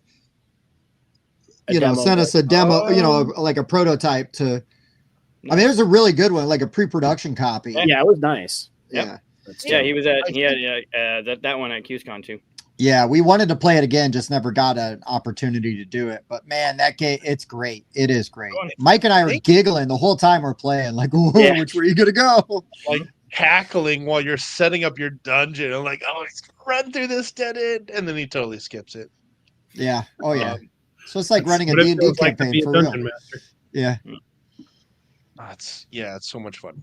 Yeah, and there's lots of opportunity for expansion in this. They could add so much. Exactly. Go check the demo out. I don't know if it's the too late to join the pledge manager. I couldn't tell you, but you want to get in on some layers. If they have a pre-order available at the booth, sign up for information. Sign up. It's really good. It is really cool. Cannot wait for this one. That's kind of like an umbrella for KTBG, though. Whatever they have, you want to pick up all their stuff. It's all great. I've yet to get a clunker from them, to be honest. They've all been good. Yep. In fact, we picked up Nana Toridori at Origins and found it pretty fun. It's just different enough from Scout. It's got the ladder climbing and you can't rearrange your hand, but it's got opportunities to pick up and pick up cards from the deck, insert them into your hand. That one was pretty fun. I remember we played this on Sunday, right, with Wes? We did. Yep. Yeah. I really did enjoy that. They had a promo card at Origins. I'm sure they'll have a promo card for that hologram. Yeah, a hologram. Yep. Yeah, that was interesting. I remember, I didn't remember. I looked at the box art. I didn't recall it, but now that you talk about picking those birds up and you put them inside, your hand wherever you want, and I recall playing it, and that was fun. Yeah. Yep. Yeah, it's a good one. I have not played River Market, but it looks cute as hell. Yeah. Well, now you don't have to go to Gen Con, Mike. You got it. They all do. That's true. The River Market's right in the same family as Creature Comforts and Maple Valley, right? It's just the next one in that series. Also, all right.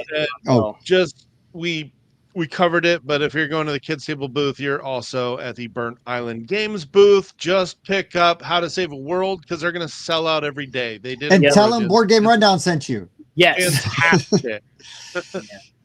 Fantastic game. Yeah, if you don't have it, that's a must grab. And that game is phenomenal. It is phenomenal. It's really good. It looks great. Hi to Sean and Yuval for us. Yep. Yeah. And congratulate them on their spiel. Yeah. Deep Sea. Well deserved. Endeavor Deep Sea. Hell yeah. You can congratulate them and Grand Gamers Guild, because they partnered with that, right? Yeah. My favorite game from last year. And also, if you go to Grand Gamers Guild, buy Inferno and tell Mark we sent you. That's one of my favorite games I've played this year. Yeah. Really, really good. I know nothing about it other than the cover.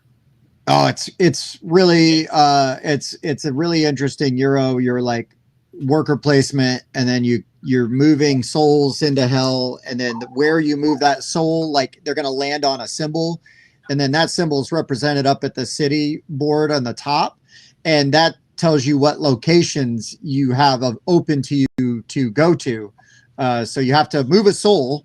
And then so you have to be judicious about where you move, because that's going to determine where you can place your worker up, and then you're going to do those actions. Workers? Huh?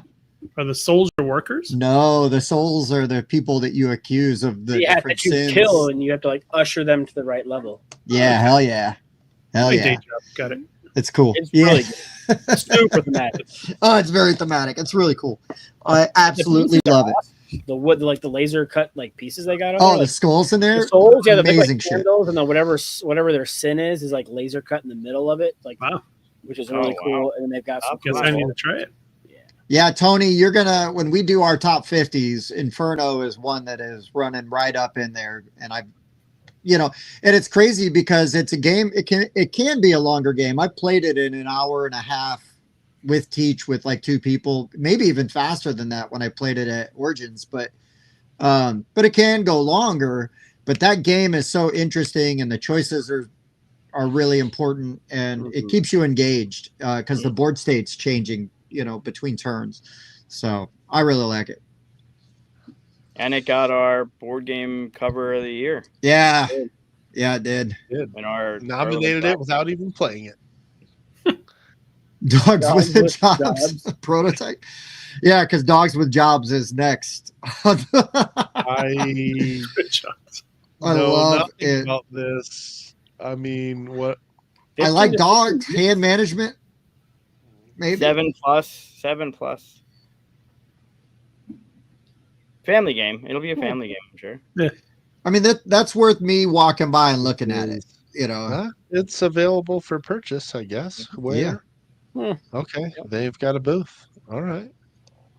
So why is it that we make dogs work, but cats just get to lay around and be lazy all day? Well, Mallory taught our cat to sit. I've never seen anybody do that before. Okay. I have a friend who taught her cat to use the toilet. Oh, cool. Nice. Or you can make them fight against cucumbers. Does he have a opposable thumbs, Fokker? No. Yeah. So leader game looks like it's just their new stuff is just expansions. I've got Ahoy, but I've yet to play it. Yeah, I need to play that. I really want to try it. Yeah, I own Oath. I have yet to play it. You're also I bought Another one I Art. really- I didn't care for it. I didn't care much for Root. Maybe I just don't like a lot of leader games. So I'm kind of I really like Root. It's one of my top 10, but Oath is one of my bottom 10. I like Root, but I had to play it a few times to find a faction that fit a play style for me. That's the thing with Root. Yeah, I've played a few different ones, but I haven't found one that I was like, oh yeah, that was awesome. So maybe I just need to keep trying different factions. I had to play the River Otters, which allows me to try to sell my cards to other players and figuring out what action cards the other players want and then hyping up how much they need them made the game for me. That seems interesting because you don't seem much like an otter. You seem more like a bear to me, but Hey, wow. I'm the sales hype guy. Leave me alone. I know you are. All right. All right, level 99 games. Campania has some interesting art. I wish it had more color. Yeah. I like the subtleness to it. There's not Like, much it makes the content, color though. pop. Being that subtle, there's like not a lot. I mean, I don't know. No. It could use some more pop. A couple highlights. But Depends on what the components look like. Mike Also, if that box has a shimmer or a spot UV on it, that's going to look pretty. that would definitely help. yeah. I got you there. Look at all those Some more dice. replacement with dice. Yeah. It's a big old Yep. pile of dice. This one could be interesting. Hmm. You guys got to play Demo Dead only. by Dead by Daylight. Daylight. I found it to be an interesting board game, but it didn't feel like Dead by Daylight. Yes, I agree with that statement. As someone who has spent many hours playing Dead by Daylight, the video game, it did not feel like the video game. It felt like I was playing a board game that just happened to be the same IP. Yeah, there was no tension because you knew where the killer was at all the time. Like, to me, a Dead by Daylight game should have some hidden movement aspect. Almost like maybe Halloween would have, where you're moving around and trying to do stuff, and all of a sudden you're like, boink, oh, look, there's the killer. And then you're trying to GTFO, while everybody else is doing other stuff. So, yeah, it needs a hidden movement aspect, so you don't know where the killer's at all the time. Because that's most of the, like, when I play Dead by Daylight, that's like a lot of it. It's like, what was that? What was that? Oh yeah, and then the dread of being chased, and you're like, oh no, yeah, throwing pallets down and trying to get out of there. Yeah, that's Bob. You got to play Phasmophobia with me, man. Oh, game's so much fun. You throw pallets down on that or what? No, but you can run and hide in closets and bathrooms and sweet. Can jail you fight cells. back? That's my biggest beef with the Dead by Daylight video game is there's like almost zero fighting back. I mean, you can burn version of a game incense ever. and crosses you could throw crosses down to deter the ghost, but you're Don't deter me. you can leave the map at any time. You're just trying to guess what ghost you're encountering. So you just Worst use all the description of the evidence. you game got. ever. You can hide in closets. Yeah. In the bathroom. You can hide in the bathroom. Tim, it's time to come out of the closet, Tim. Listen, I man, tend to hide don't in the rush me. bathroom after I eat Don't Taco rush Bell. me. What is Spooktacular. I don't know anything about Spooktacular, and Chaz is saying that it's the first stop. First First stop. stop. Come on, Chaz. I want to know about First Spooktacular, stop man. game. What's going on? Horror. You movies. And you had become the Tim mod. at horror movie. Yeah, that is true. Riveting. You had me at riveting.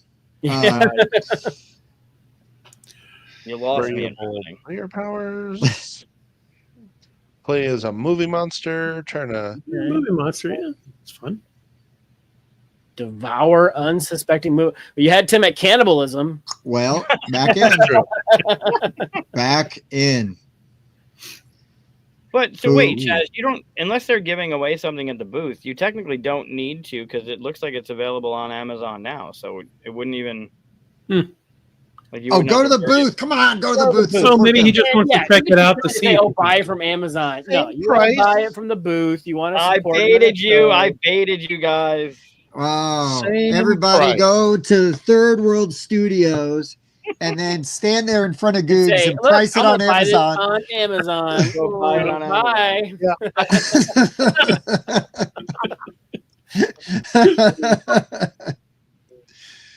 Oh shit. Okay, cool. Well, I'm definitely gonna look at Spooktacular. Thank you, Yeah. Chaz, for shooting up a little flare there for me because Yeah, I might that's have on my passed list, over it.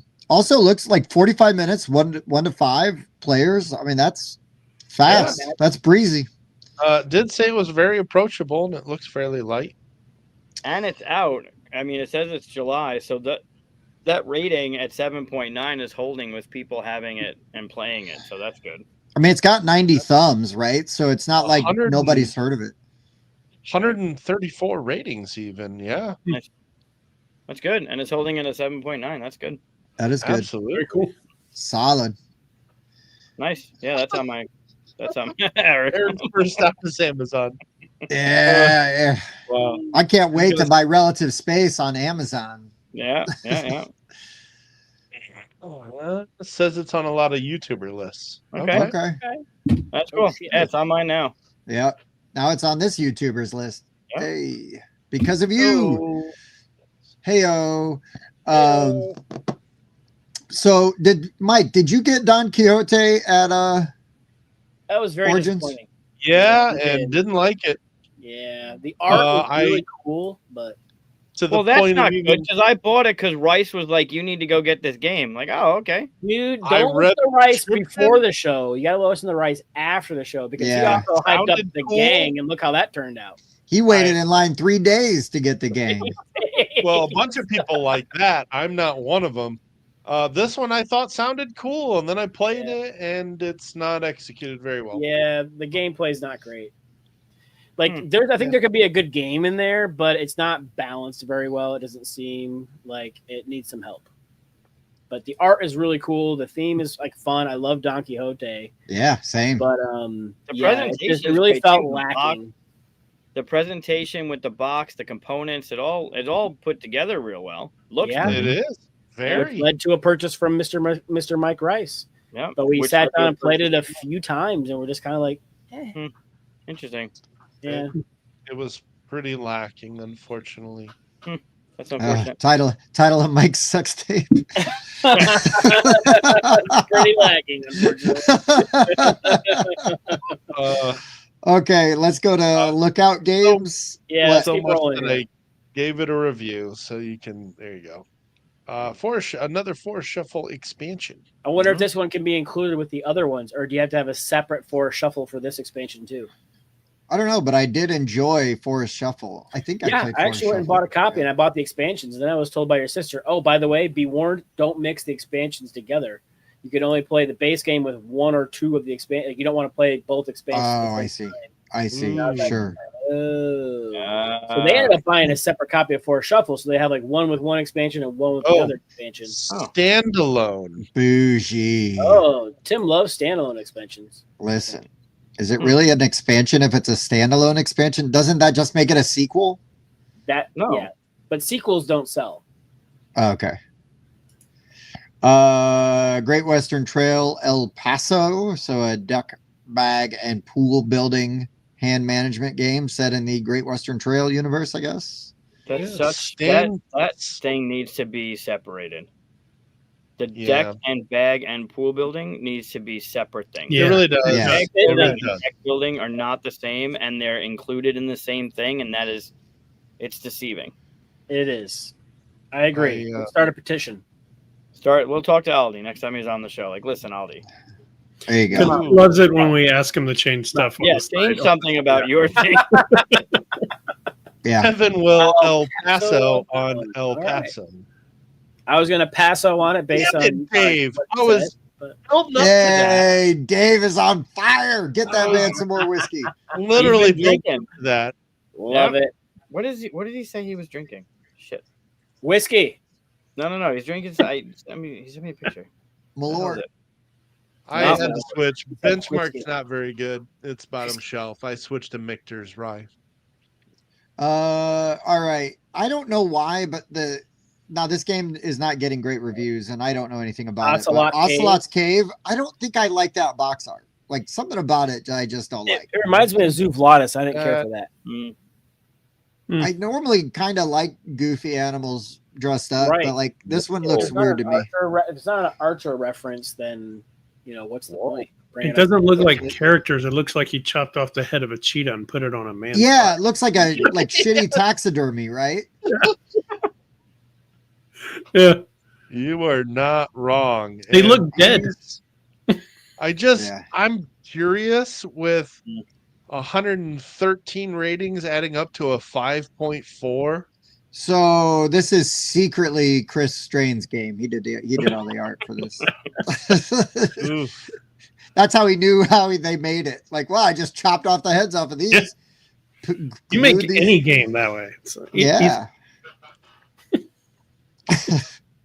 Just kidding. All right, let's go to Lucky Duck. Let's not kick up Lucky Duck. Ocelot Yeah. while they're Let's down. not dilly or dally. Let's keep moving here. Borealis. Don't know anything about it, but could be cool. Demo only. It looks pretty. Critter Kitchens. I've heard that's terrible. I didn't think anybody. $43 on Amazon. Wow. Nobody They must be the likes. same bucks. No, Yikes. that must be the signed I think edition. it's because they're listing Kickstarter edition. Yeah, it's the Kickstarter edition. That's a monster box too. Yeah. We put everything in there. Oh yeah, Chris worked on that. That's right. Yeah, we just took the heads off it. No. Hell yes. Rip the art right from Flamecraft. Hell Same yes. artist. Same artist. Love it. Yeah, it looks great, man. It looks great. Dark Quarter. Dark Quarter. I'm into that vibe. I am into that vibe. Like that box cover. That is a box that I stop and look at. And Yep. And I still haven't played mine. I'm trying to get a group together to play it because I don't want to try it at 2-player. sure. But yeah, I'm excited for it. Potions of Azerland. I don't know That anything looks about cool. that. That looks But- cool. Contracts, action queue, dice, That's what I economic. thought. Oh, Mike Rice, you're out. It's an economic game. You don't like economic games with I dice. saw some game. I saw some of the like presented at what was it, RageCon, and it looked pretty cool. I saw some people playing it, but I couldn't dive into it. I like the artwork and the table presence. Sure. It is a Bosley design. Mhm. Art, Yep. That's for sure. Yeah, it looks cool. Yeah. Yeah, it looks neat. Mm-hmm. Temple Code. Oh yeah, Lucky Duck. Interesting. More deduction. Yeah, I like coding game. Lucky Duck We're picked syncing. We're syncing. Hell yes. Great game. Super fun. Yeah. Very unique game. high recommend there. And if I actually need to see if the Lucky Duck's gonna have any of the expansions for We're Syncing, because I have the base game, but I need the expansions. Yeah, very interesting semi-cooperative game where you're trying to keep a boat from sinking and you're secretly picking your actions, but you can say you're going to do one thing and then do something else. Yep. Kind of fun. Yeah, it is fun. The actual aesthetic of the boat sinking is interesting too because you take layers off of it. Interesting. So visually, the boat actually looks like it is sinking. Yes. That's fun. Pretty cool. And then, interestingly enough, the original publisher of that, self-publisher, Joseph Frederick, his company, Ludimus Games, is next. Yep. Oh. Real quick though, just to, so that Temple Code game was same designer as Turing Machine, which makes sense. They like yeah. coding games. Yeah, Chronologic. I liked Chronologic better, actually. But I pulled that from the YouTube comments, so I did not know that. From Eric. Yeah. I did not just pull that off the top of my head. Actually, So what? Chronologic was probably one of the better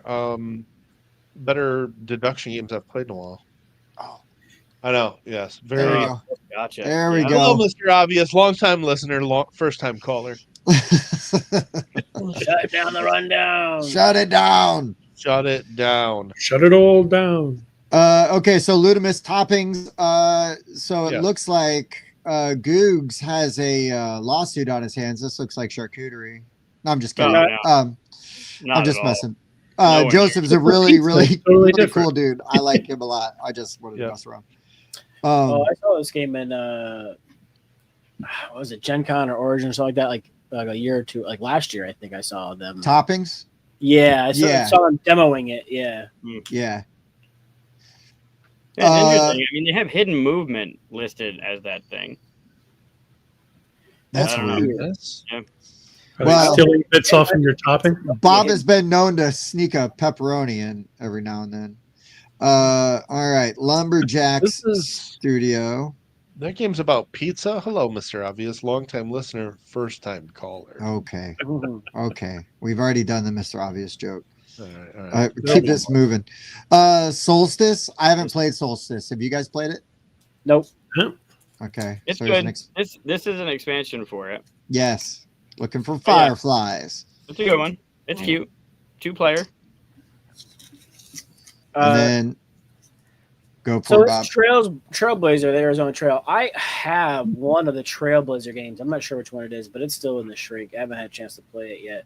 Have you guys played any of these Trailblazer games? Nope. I love the art, but no. Yeah. It's like It the one seems you like a have. Mike game. He's a big Parks guy. It does. Is You that should the do one it first. Be the first one to do it ahead of us. Yeah, Mike. Yeah, Haven't Mike. played Parks or Trailblazer. Okay. Yeah, Uh, the John Muir, whatever, Muir, the first Yeah. Trailblazer. That one I've heard good things about. John, who'll be in our booth, I think he knows. I'm not sure if he knows the publisher or the designer. He might know the designer of it if it's the same guy. And he got a copy of the first one and loved it. I played it, brought it to QSCon, played it with people. It got, it was positive. Right. But I don't know anything about it. I do know Oh, that this I is haven't heard this- This one's made by Mike's cousin. no. I was going to say Rice III. Mike's brother, because Mike Rice the Yeah. third, and then we got Dan Rice the third. They're Yes, yeah, that's true. How would that even work? yeah. It's really weird. That's why it's funnier if it's a brother and not a cousin. It's a big family. They're like really old school Latter-day Saint. Just kidding. All right, so then we go to Matago, and they've got an expansion for Kemet. I love Kemet. Kemet's and good. It's Yeah. really good. Panda Spin. Okay, ladder climbing card game. Yeah, Carl it's Chittick. a Chittick game. Yeah, it's a good game. Yeah, I played it on TrainCon. Oh, okay. Train Yeah. down.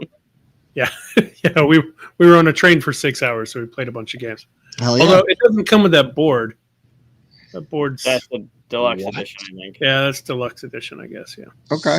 or Kickstarter. but yeah, so basically, it's trick taking game.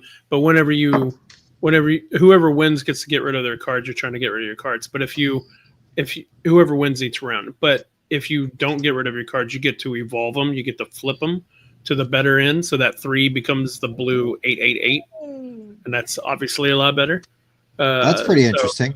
Yeah, and then you have a better hand, so you kind of don't want to always win the tricks because then everybody else is just going to get better cards, right? crazy hands and you'll be left in the dust. Yeah. Yeah, interesting. I can dig that. I kind of like games where like the timing of that stuff is important. Yeah. It was pretty cool. Yeah. And then there's the Peak Team by Scott Alms. I don't know. Scott Alms game.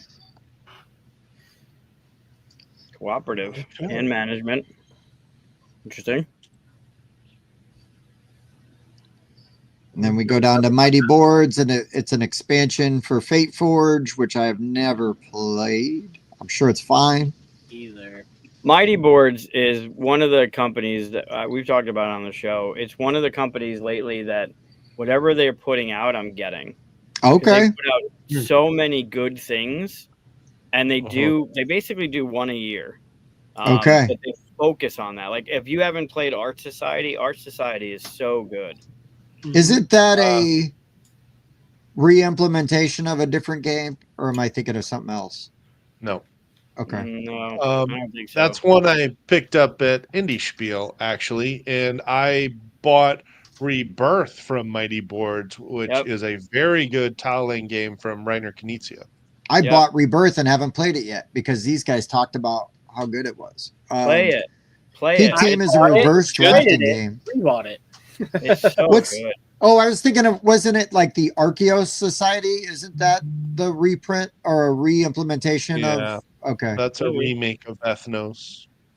Yeah, okay. A worse version. I traded Rebirth for Inferno. Straight up. Ooh, that's a good trade. That was a good trade. That was a good trade. Yeah, hell yeah, it was. Rebirth is a good one. But yeah, Mighty Boards have been doing some great stuff. Yeah. I mean, my Rebirth looks great. I just haven't played it yet. Play it. I think it's a Kickstarter edition too. Yeah, play it this weekend. Play it. Bring it with you. Go away. Play it now. Go. All right, bye guys. Go off the show and go play. Go play. Go play Rebirth.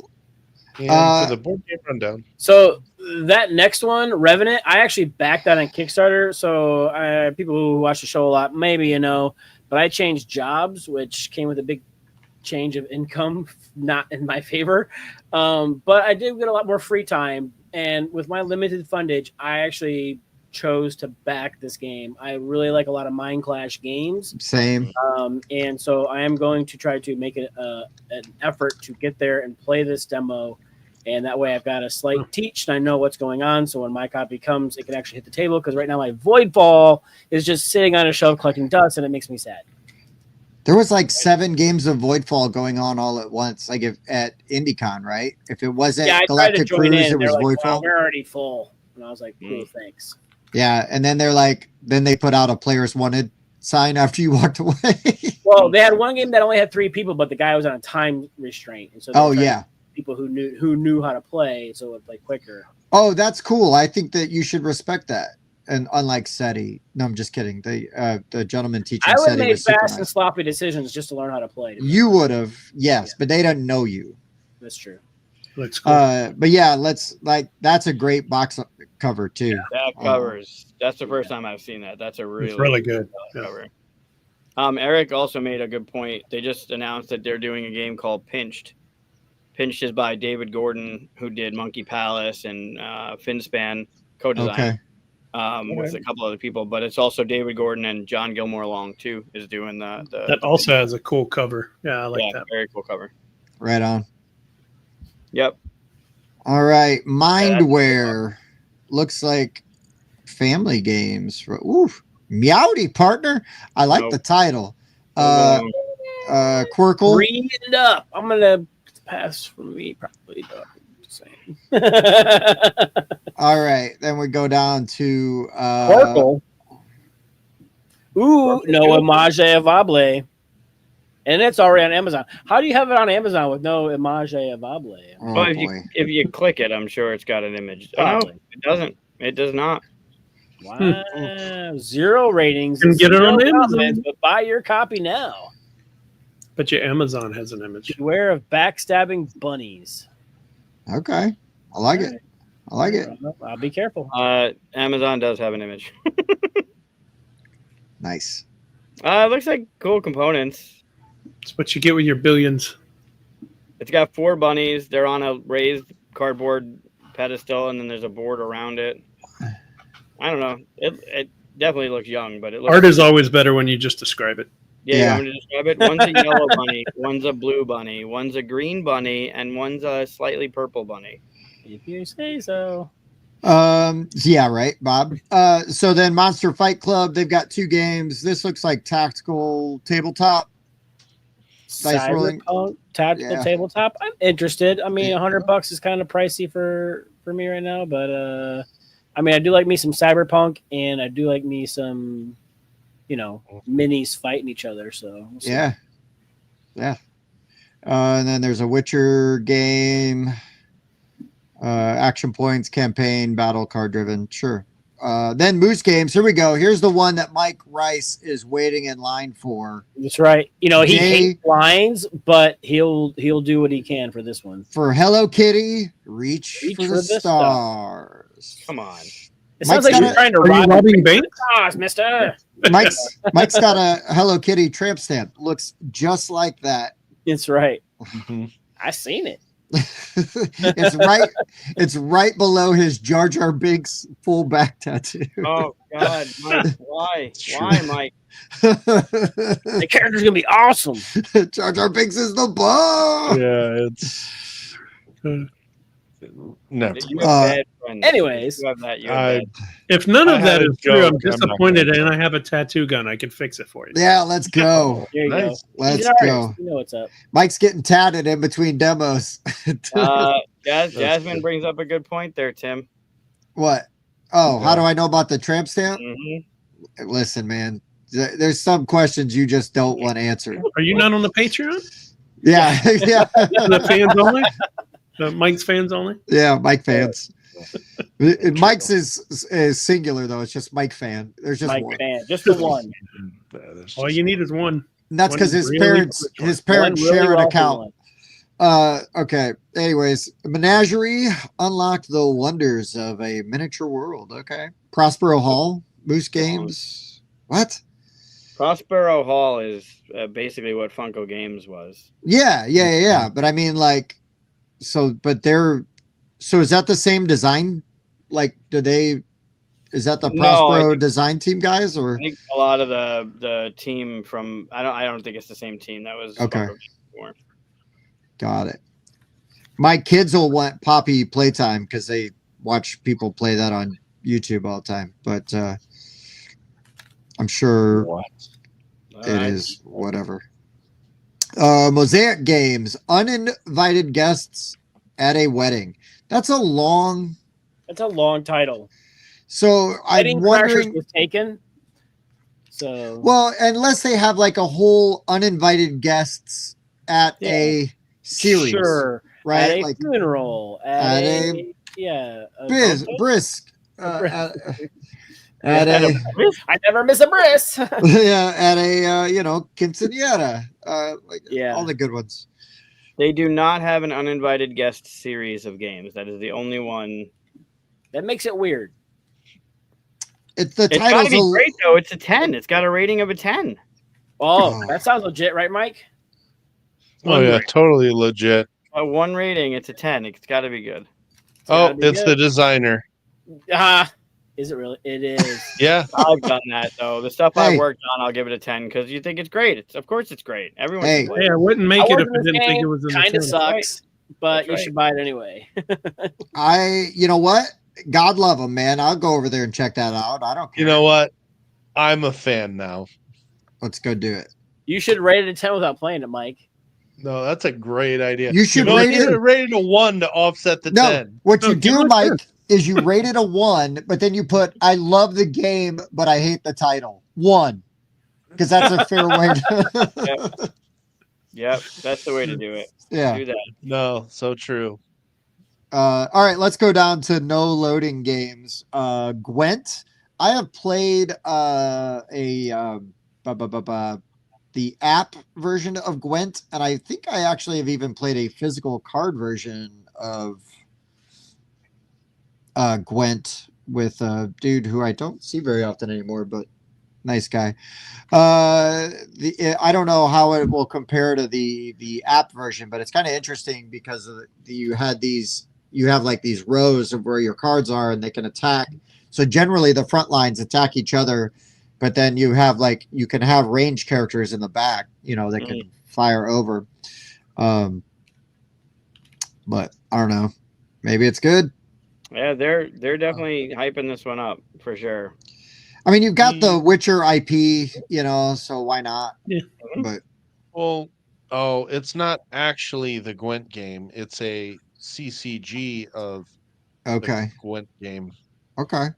I mean, that's kind of how the app plays. You unlock cards and get better units and whatnot. All right, North Star Games. We've got Nature. Adapt your species to a changing environment. Sounds nothing like Evolution or Oceans. Right. Yeah, It looks like it even. Yeah, it does. I still like Evolution, but I love Oceans. And because of Oceans, I probably just don't get Evolution out anymore. But I got hiccups. I thought we were and because of Octoraf Games here with Bagged and Boarded. Holy smokes! Hated Evolution, but yeah, we know Ocean is way better than Evolution. Yeah, it is. Bagged and Boarded, a comic book collection building game. I am checking this out. It's demo only, but right on. They will be in the. You're gonna be competing with Comic Hunters, but yeah, that's all right. Comic Hunters is really great. is. I love Comic Hunters. Drafting the game. I get Sentinels of the Multiverse art from this. Oh yeah. Yeah, a little bit. Yeah, it's that vibe, but it's definitely a different style. Yeah. Sentinels is more cartoony superhero, where this looks like with the dot matrix like art. There's some grit to it, yeah. Anyways, Office Dog Games, The Hobbit, there and back again. Hey, it's a Reiner Knizia. That's a good game. I enjoyed This is fantastic. Yep. Yeah. All right, demo only. We got a chance to play this. Who? Matt Paquette taught us, right? I think I played at a different time than you did. Well, Matt Paquette taught me. Yeah, I played with someone else. I can't remember. Yeah, this is excellent. This is very well done. And there's multiple. I don't know if it's scenario based. I forget what it was. Yeah, every game is like just a little bit different. You're going through the chapter, so you get to go through the story, basically. Yeah, you're trying to get the dwarves to come meet you at your home, and then the next part is leave the Shire or whatever it was that they did. And it's in a storybook type of board, yeah. Right? You have this book that you're opening and you're doing each chapter. Very well done. Definitely worth. I mean, it comes out in September, but keep an eye on that one. But check it out, right? Yeah. Yep, for sure. All right, 100%. everybody, hide your wallets because we're coming up to Oink Games, and I don't think I've played. Yeah, I was like, oh man, I have not played an Oink game that I didn't like. I mean, quite a bit. I really like Oink games. These games are gonna put like 8 players, and the box is gonna be like this big. Yeah. Be tiny. Dying Message looks like one that I'm definitely picking up this year. Yep, I literally just put that one in my notes. Yeah, that one looks fantastic. The idea of it, like you're not dead yet, but you're dying. Yeah. Like, as you're dying, you're trying to give clues out to who it is that did it to you or whatever. It looks the castle. But you have these cards that look like you're using those cards to give a clue somehow. Mm-hmm. I don't know. It looks really neat. Yep, I just want to go talk to people at Oink Games because they have just such cool stuff, always unique and super fun. Pedicate.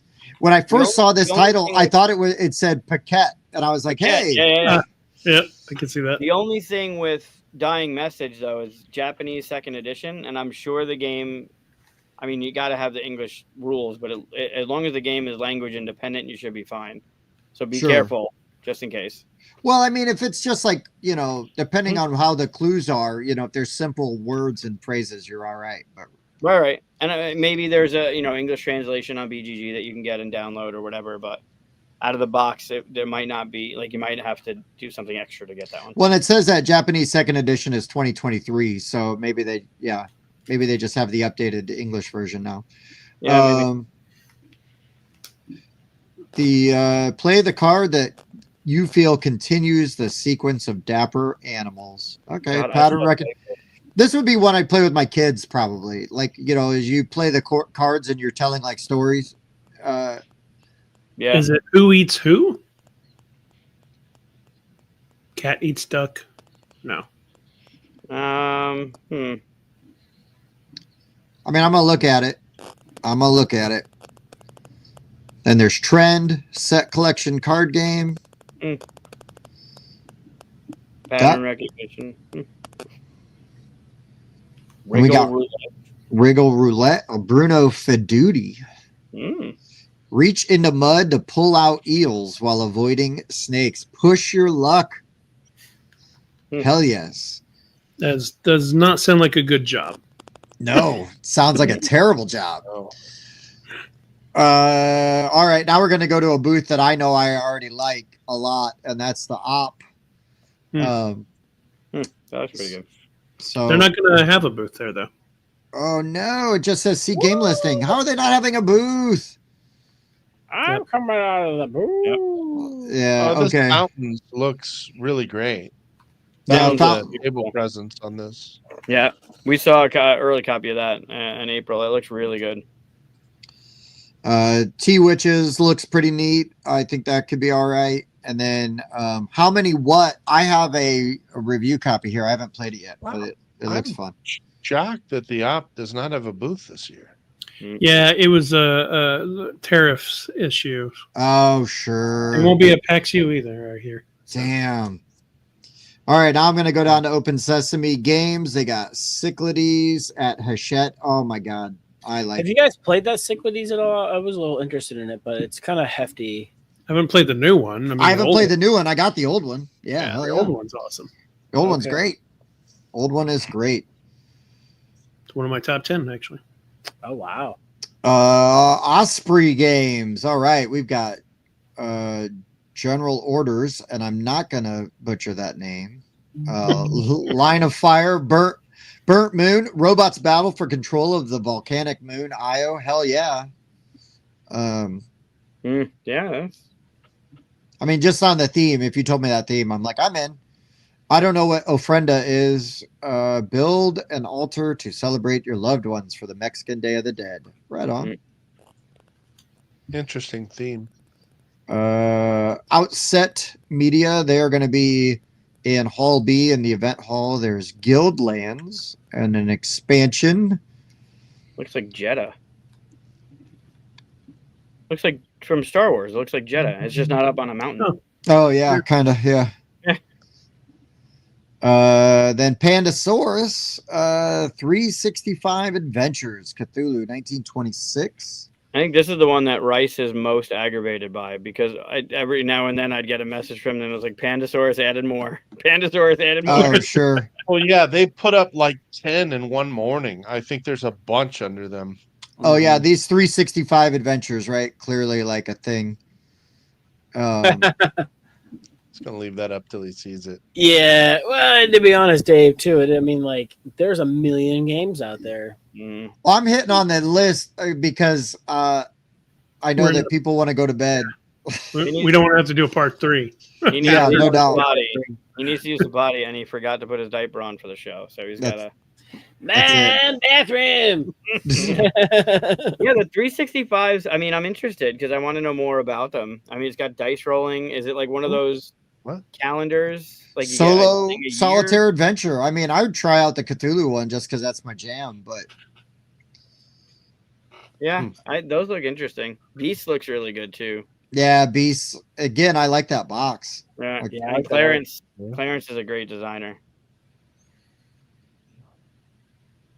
Not much to go on. That's also the next one. Gatsby's got a great design team, right? Oh, Bruno Cathala. He's done a few things. Yeah. And Mal Blanc, Jesus, Couple. that one looks good. Kato. Haven't Kato. clue. It's a Bowser. Bowser. Bluffing. Yeah, I like bluffing. Mm-hmm. Oh no. Hey, what everybody needs, a new version of the Fast. mind. The mind soulmate. Yeah. It's the mind for kids. How would you? Oh, it's for kids. How could you make No, it? actually, this Mhm. one gives like one person the ability to. One person can let you start over. It's They're the seer. yeah, the seer. Okay. The seer is allowed to look at some of the cards in advance of play in order to give the team clues about the numbers on a wipeable board, because that's what everybody was asking for from the mind. That's called cheating. People were asking things about them. Oh, man. I love Wolfgang Warsch, and this is the one game They of can't all his be that I bangers, just Tim. don't. I that actually don't like the really- game. I think it's a fun game to play around with. I don't. This seems like it's just adding a bunch of complication to it. I'd rather play the game. I think the game is more fun. But anywho, Anyway, now to stay in character because Dave knows it's my bedtime. Let's go to Paper World. I don't know anything about this, but I kind of dig that art style. Yeah, I like the cover. Yeah, I love it. I can Blow jam up with the that. Oh wait, we played Pixies, right? Did I play Pixies with you, Mike? Where did I play Pixies at? Nope. Pixies is great. I feel like I played Pixies. I've played it. There's an expansion for Pixies. Looks like it's going to be available there, which is cool. If you haven't played Pixies, you have a 3x3 grid. Each spot in your grid is dedicated to a number. So the upper left is 1, 2, 3, and then 4, 5, 6, 7, 8, 9. And when you get a card, you have the opportunity to put it face down in one of those spots or face up, but it has to be in that spot. So if you draw a 9, you got to put it in the lower right, and that's your 9. And then you're looking for set collection and continuity between, or congruency, continuity between adjacency and cards, because you get points if they're the same color. There are a lot of moving parts to how these cards want to play and how you gain points. But the restriction is the card has to be in the spot of its number. So the 4 has to be in the middle left. The 2 has to be in the middle top, because it's 1, 2, 3, 4, 5, 6. It's really cool. I like the restrictions. I'm curious what they're going to add with this one. I'm definitely picking it up because I enjoy Pixies. I can tell you exactly what it adds. More Pixies goodness. Right. Okay. I can read that too. Yeah. But Pixies and Sea Salt and Paper, I've talked about on the show multiple times. I love the art style. I love that it's not like taking real pictures and using them like Cryptozoic does with a lot of those screen grab shows or something. Like these right. for the game. Sea Salt and Paper is all the origami art in those pictures, and then these, like, it's really cute. The style is really cute. But this is a quick one. This is easy to get to, easy to play. You want to play again. But yeah, Pixies is great. Good. Refuge. Create your walk as far as you want, but before the storm bursts. Okay. See, again, deck, bag, and pool building. Well, which is it? Which one is it? They're so different. Click on it to find out. Oh, you draw tiles from a bag. So it's bag build. Is it bag building? Drawing from a bag and bag building are different. That is you're right. Because otherwise, Karuba would be a bag builder. Oh, Draw from a bag. Bag drawing. Building bags. Well, Bob, not everybody puts Karuba in a bag, though. Well, they should. If they Yeah, had so just because you put it in a bag, Bob, does not make it a bag builder. But you're right, they should. Moving on, Sea Salt and Paper, Extra Pepper. I know a lot of people that are excited about this expansion and will be looking for it. Again, Bruno Cathala. Yep. Yeah. And I love that art style. That vibe is awesome. Beautiful. I talked about this one, I think, 2 years ago. This was on my list of must-have. I saw a lot of people commenting, and I think it would have been cute. I don't know if it's a miss, but I think it would have been cute if they called this expansion Extra Paper. Oh. Because it's sea salt, salt and paper, like salt and pepper. Like it would have been. I don't know if that's a miss. I know a lot of people were like complaining that whatever they should have done this. I think it would have been cute if they had done that.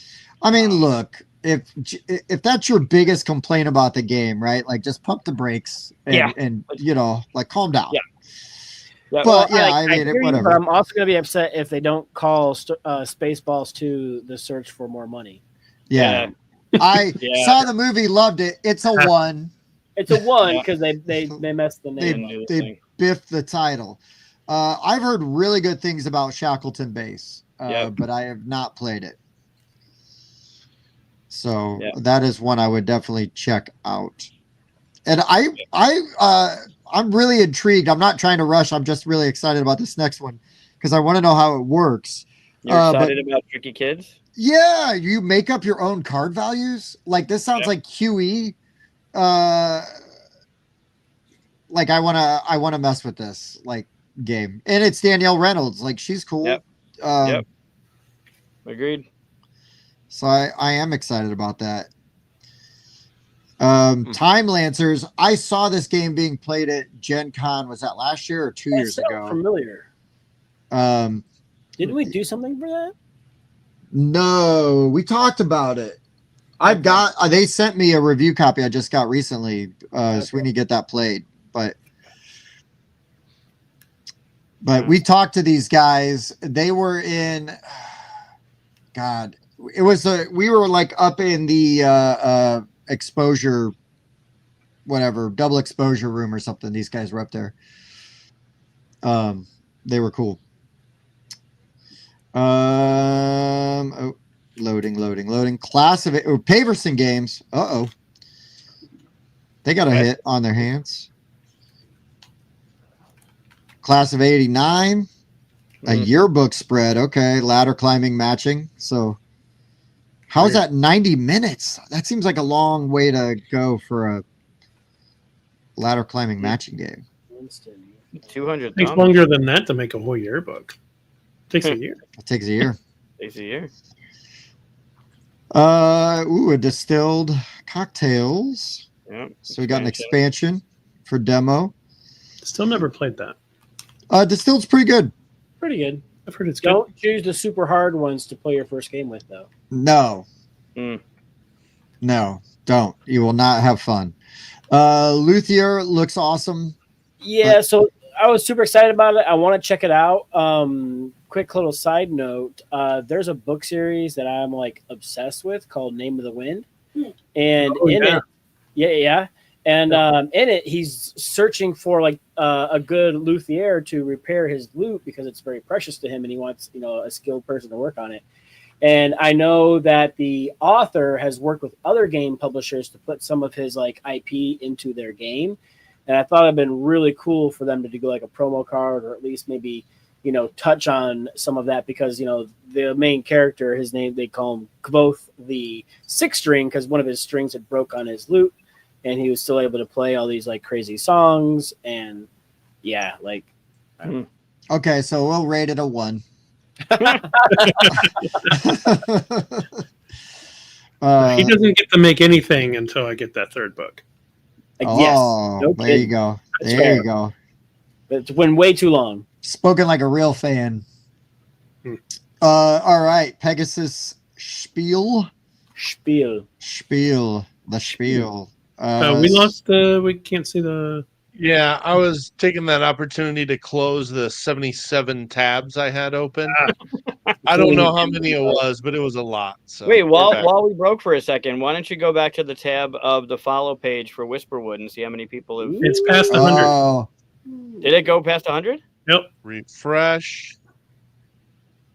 There Rundown, Bob. Boom. Now that's a bump. We take credit for that. Yeah, All those. It has nothing to do with the marketing or Peter or anything like that. No, everything before and everything after is all of that. But this that little segment, this 2.5 to 3 hours is all rundown. And full 42. Okay. I'll take it.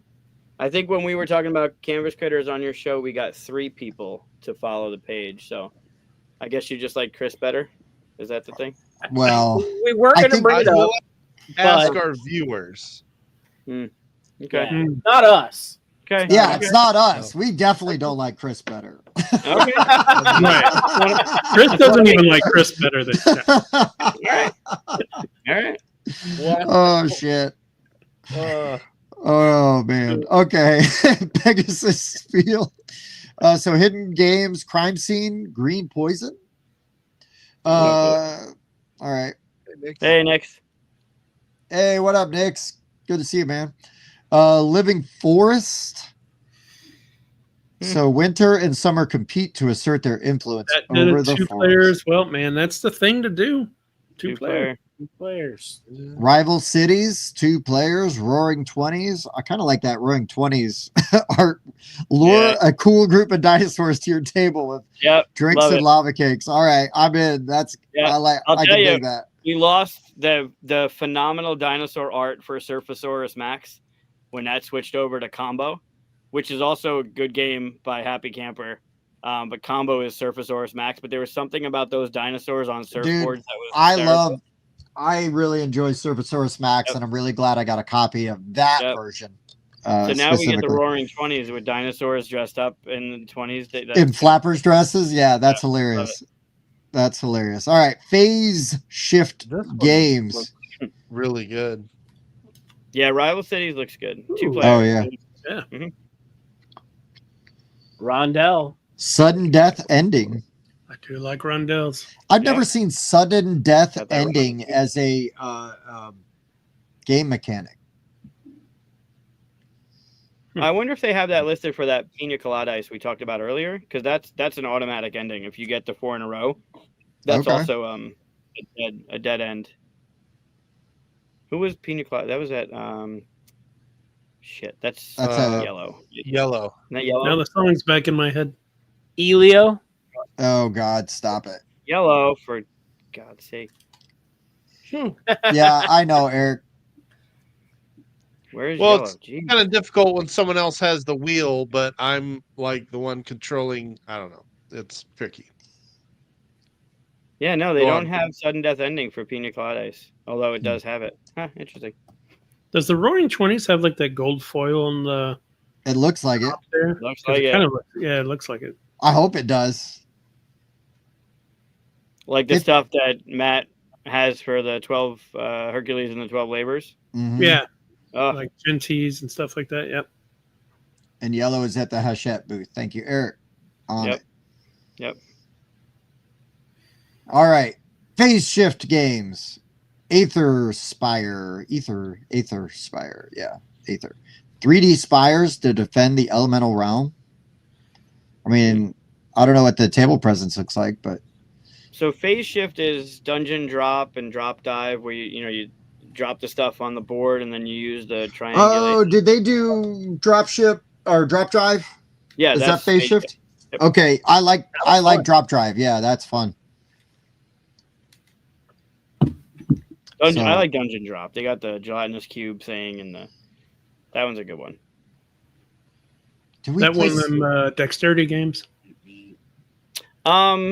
No, not necessarily. You drop all the stuff on the table, and that creates your board, whatever, your dungeon or your universe. Here's but then you use right. Everything just gets stopped. But then you use this triangulation method to collect everything within this triangle. It's not dexterity. Yeah, not at all. Okay. No. You can get the walls that they offer, because then that gives you, like, when you drop your stuff, shit doesn't go flying everywhere. Right. Yeah, drop drive was really cool. I like that one. Good. Same thing. Widgets Workshop. Don't know what it is, but I kind of like the art. Alex Cutler too. Oh yeah. It's a co-designer on Critter Kitchen. Oh, right on. I've heard terrible things about that game. Just kidding. From Chris. Pine Box Entertainment. Okay, Doomtown. Oh, 7th Sea. Yeah, 7th Sea was it was a really fun role-playing game when we played it, but that's all I know about it. Yeah, that's all I know. I don't know what the board game version. I had a blast annoying our game master during that. That was a good time. Yeah, you did. Mm-hmm. You know, I tracked down. I got the game master and player's guide for that edition for that 7C first edition. Nice. I remember like there was a thing where like, you know, for falling damage, if you're falling with somebody, as long as you land on top of them, they take all of the damage. And the little quote on that rule says, "Thank you, you broke my fall perfectly." Yes. Yes. That was clever. It's all like just based about being like cinematic. So crazy, swashbuckling, over the top dramatics, and the game is built to do that kind of stuff. Yeah, you literally have drama dice. You know, the more dramatic you try to do something, super fun. Oh, Plaid Hat games. I'm just gonna get on down to Plaid Hat. So Ashes, Ascendancy. I haven't played any of the Ashes. The Ascendancy games. Yeah. Me either. Closed drafting cooperative. 1 to 2 player. Yeah, like head to head. Yeah. I like the art though. So it wouldn't be head to head. Oh, weird. It used to be, or I guess the other version is. Right. I'll go down to Wandering Galaxy. Is that based on a video game? That's the next Crossroads game. Okay. Yeah. It's been out. Is that going to be like the zombie one, but in space? No, it's the Crossroads system in the game. This has been out, but the app wasn't ready. Kind of like Dark Order. They were waiting for the app to be done, and I think the app's been done a month or so, 2 months maybe. This is kind of a follow-up to Forgotten Waters, right? Oh. Similar. Yeah. Okay. Forgotten Galaxies. Forgotten Boy. Galaxy. Oh boy. All right. Play Punk. I really like the cover of Zenith. I like the cover. I dig it. Yeah. I dig it. Let's see. Players struggle to gain control of the solar system. Yeah, that does nothing. Roussel is good. I like him as a designer. Seems like it's got good mechanisms underneath it, but that cover, it just looks neat. Yeah. I don't know anything about the game, but the cover looks good. I'd pick it up and look at it for the cover. For sure. This sounds like a game I'd like. The beer mug dice. Wow, you really are speeding along. Dave's not kidding. I am. How do you say that? Is that plate? Plate. Plate. Oh. Fragile. In America, it's plate. I'm gonna go over to that plate booth. Reckon I'm gonna get me some beer mug dice. Yeah. Wow, this is originally came out in 2013. Dice rolling. Korea, but apparently like in America now. 2013. That's not the dice. I show you guys the dice, the drinking dice. It basically is a D8. It functions as a D6, so you can play it in any game that has D6s. But on one side, it's give a drink, and one side, it's take a drink. So any game that has a D6 in it, you include these dice. And whenever you need to roll your dice, you roll these dice. And if it comes up, give a drink or take a drink, you've now turned any game into a drinking game. God. That's what I thought. When you said this came out in 2013 and it was beer mug dice, I'm like, oh, it's just the dice. But it's not. This looks like Polterfest. Oh, there you go. Yeah. That's what it looks like. Okay. That's an older game. That's the 2013 version. Yeah. Yep. When you look back, when I looked over and you had an image of that game, the beer game with the barrels, that's what I thought of. So it's a remake. Yeah, that. Yeah. That looks like the Poltergeist or Polterfest game. Yeah. Mm-hmm. Interesting. So they got looks like a bunch of smaller games over there. Digit Code. So more. Let's see. That's deduction. Oh yeah. So you're probably just Turing Machine-esque, right? Trying to figure out the code. Meow Meow Dice. Nope. Meow meow. Mew mew. Zombie Dot. So that's Network and route building, semi-co-op. with zombies. I Cool kind of like art. Yeah, I kind of like that art. I'm not gonna lie. I think that throwback of that. Taking 8-bit, which is overdone, and zombies, which is overdone, is just not my jam. Well, then you need a third overdone thing, and that brings it all the way back around. It's the comedic rule of threes. Yeah, if you can do that, we'll see. All right, it's funny again. Yeah, right. Exactly. So would it be 8-bit and zombie and Cthulhu? Ooh, Cthulhu's not overdone. Now Tim's back in. yeah, that's true. That is true. Portal. The cake is a lie. Yes, let's go to The Cake is a Lie. Age of Galaxy. Explore, expand, and build your galactic empire using over 30 unique Interested factions. in that one. Yeah, and it says it's an hour. Yeah. 45 Less to an hour. I need at least 3 hours to build my galaxy.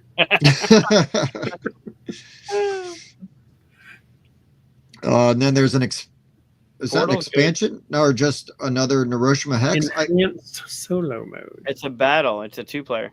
Okay. Yeah. I I've like never Portal. played Hiroshima. Nazi does great stuff. Yeah. Yeah, they put out really definitely interesting stuff. Mhm. At the very least. Rabble. Rabble. Rabble. Bot or not. Stop a robot takeover by figuring out a shutdown code. Okay. Deduction party game. That's probably going to be a pass for me. How about Finding Calm? That's interesting artwork. Cooperative Layout. abstract strategy. Okay, I'm listening. Lay out oracles to reveal a calming intention. I don't necessarily like I think the games are good, but I don't always subscribe to I just need like a chill vibe game. I don't know, because I feel like like Gentle Rain kind of did that. Then there's Far this out, one. man. You're not vibing enough, Tim. Yeah, that's true. Tranquility. Vibrating. You need a vibe. I should have had more of those mushrooms off that toppings game. Ooh, yeah. Wow. I'm back in. CDSK Travel Edition. Yes, all new questions and themes. I bought this at Origins. I haven't even looked at it yet. We need to bust Fun that game. out, like play it at the end of a Whiskey Wednesday sometime. Yeah, Yeah. we should have one of the or both of the full 42 guys on and play with them. Yes. Yeah. It's a fun game. I would do that. All right. I'm just gonna skip over all the Lorcana stuff. Is that okay? That's fair. Yeah. All that Yep. Disney Lorcana stuff. Yeah. No, that's still Lorcana's good. I'm curious about that one. It's so okay. As somebody who has played a shit ton of Magic, Lorcana, and Star Wars Unlimited, you can kind of skip over the Lorcana stuff. In all honesty, like Magic and Star Wars are different enough, where Lorcana just really felt like a Magic ripoff because you're really just kind of doing a little bit of what you do in Star Wars with like, oh, all my cards can be resources, but I'm still taking full turns, kind of like Magic, but there's no instance to make things interesting. But in Star Wars Unlimited, you have that where you're both in the action phase at the same time and you're doing the back and forth and the give and take. I do one action, you do one action. And that makes it like really interesting on what one action are you going to take to try to offset what the other person's doing. And Magic and Star Wars are different enough to enjoy them both, separately. Whereas Lorcana is kind of like a hybrid and it doesn't feel like either one and doesn't do either one justice really. Well, there you go. I know there's some people in the chat that'll probably disagree, but I mean, and that's fair. And if you love, Disney, you're gonna really enjoy the crap out of it. And I mean, I bought into it pretty big. I bought a bunch of stuff. I got a lot of cards. I got a lot of decks, and it's okay. But like with those three kind of being like kind of the big TCGs, I guess, like that are out right now. Like I feel like Star Wars is different enough, whereas Lorcana just felt very samey. So. Okay. Good to know. I want to know more about the next one because Villainous. I want Villainous to be better than it is. It just Me too. It overstays so hard. I thought it was pretty decent. It's just a bit much for what you For kind of. what it is, it overstays its welcome. For sure. It's got that munchkin kind of, I'm about to win. Hurry up, everybody pile on the leader. And then it makes the game take an extra 45 minutes. And it's like, Yeah, I'm curious what the Unstoppable one is good. All right, what's it going to be about? Yeah. Oh, Is the treacherous? Is that Davy Jones? Is it? That's that's the Davy Jones from Pirates, right? Pirates, right? That's a claw hand. Okay, Okay, yeah. seems so faded. Although I thought all the Disney villainesses were all animated. No. Are they Darth not? Maul's. One of them I is mean, Darth to be Maul. fair, it's All kind of That's Star Star Wars. Wars. It's Yeah. just CGI more than anime, but it's still anime. Part CGI.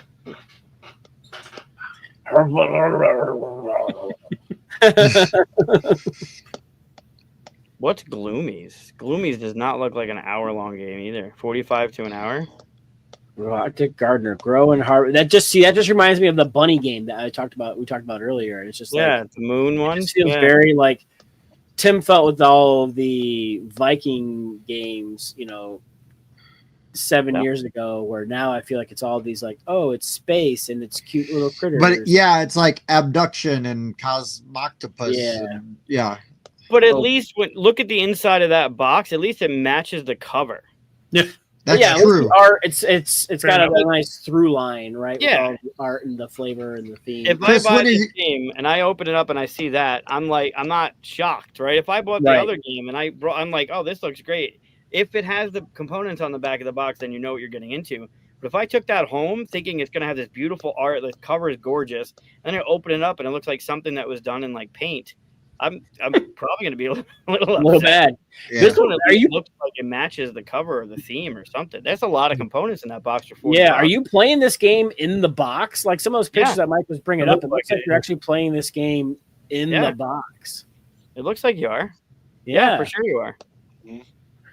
that's interesting. See, now Oh, yeah. that's interesting. Okay, now I'm interested. Yeah, I want to know more about that one. Yep. Ugh, I just hope I don't have to fight the Lorcana people to get to check it out. Well, I'll have Mike wait in the line for me. I know how Yeah, much just you wait like in the mine. line. Just wait Michael, in the line. it's probably that booth's probably right next to Hello Kitty. Mike, grab that for you. Yeah. Yeah, no, that's true.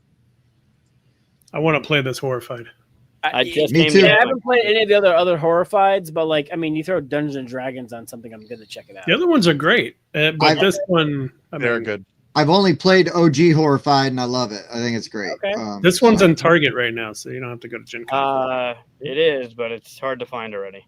Yeah. Really? Because I just saw it like yesterday. Oh, Sorry. yeah, well, all the Maybe ones in my Texas. area are sold out already. Oh, I should have gotten it then. Like on Sunday morning, I put an order in Sunday morning. I think I put an order in like at 7 in the morning, and immediately it was like, yeah, we don't have it. We got to ship it to you. I want to see these mini games. Nick says Wow. on a mix. Why not? Yeah, it'd be fun. The mini games is what Older. makes these games. Mhm. Yeah. Roll Ever- high or ever- die is what my shirt is. It's D&D. Did you have a Beholder shirt on Monday for the I show? did. Yep. It says I have the beholder. See, you don't listen to me when I talk, but I remember the shirt you were wearing 3 days Yeah, ago. we've all established you're a better person than me. Ha! I was just reinforcing. So, I don't love a lot of cooperative Ouch. games, but I do really like Horrified. Same. Mhm. Same. Great games. I love like- that chest is a mimic, and you could tell it's a mimic because it's Yeah. going to eat you. Yeah. Hell yeah. I would gladly play this. Some things you can't tell is a mimic. This is true. I don't know if you guys remember London, our friend from Parakeet Griffin, but she likes mimics, and so like I see these videos on like TikTok where it's like everything that they encounter is a mimic, and she's like, I'm gonna have to do. Like, she's a forever DM. She's like, I'm gonna have to do some of that in my campaigns coming up here. But yeah, like, oops, all mimics. That'd be hilarious. Yeah. everything's a mimic. That Yeah. game's everything. Yeah. Hmm. Eric, that's a good point. I don't take it, but this year, 5 years in, I don't take it personally. That's why I had to ask if that other Kickstarter had Mhm. done yet. Yeah. Labyrinth. I've played the Harry Potter Labyrinth. It's fun. I mean, slap whatever flavor you like on it, but it's an interesting little game, especially for 8 and up kids. Like, they really enjoyed it. Somebody I know has an 8-year-old, and him and I played the Harry Potter Labyrinth like over and over and over again. He just thought it was really cool to have those little tiles, push a line of tiles off the board, and then try to move your people around. So, It's a fun puzzle.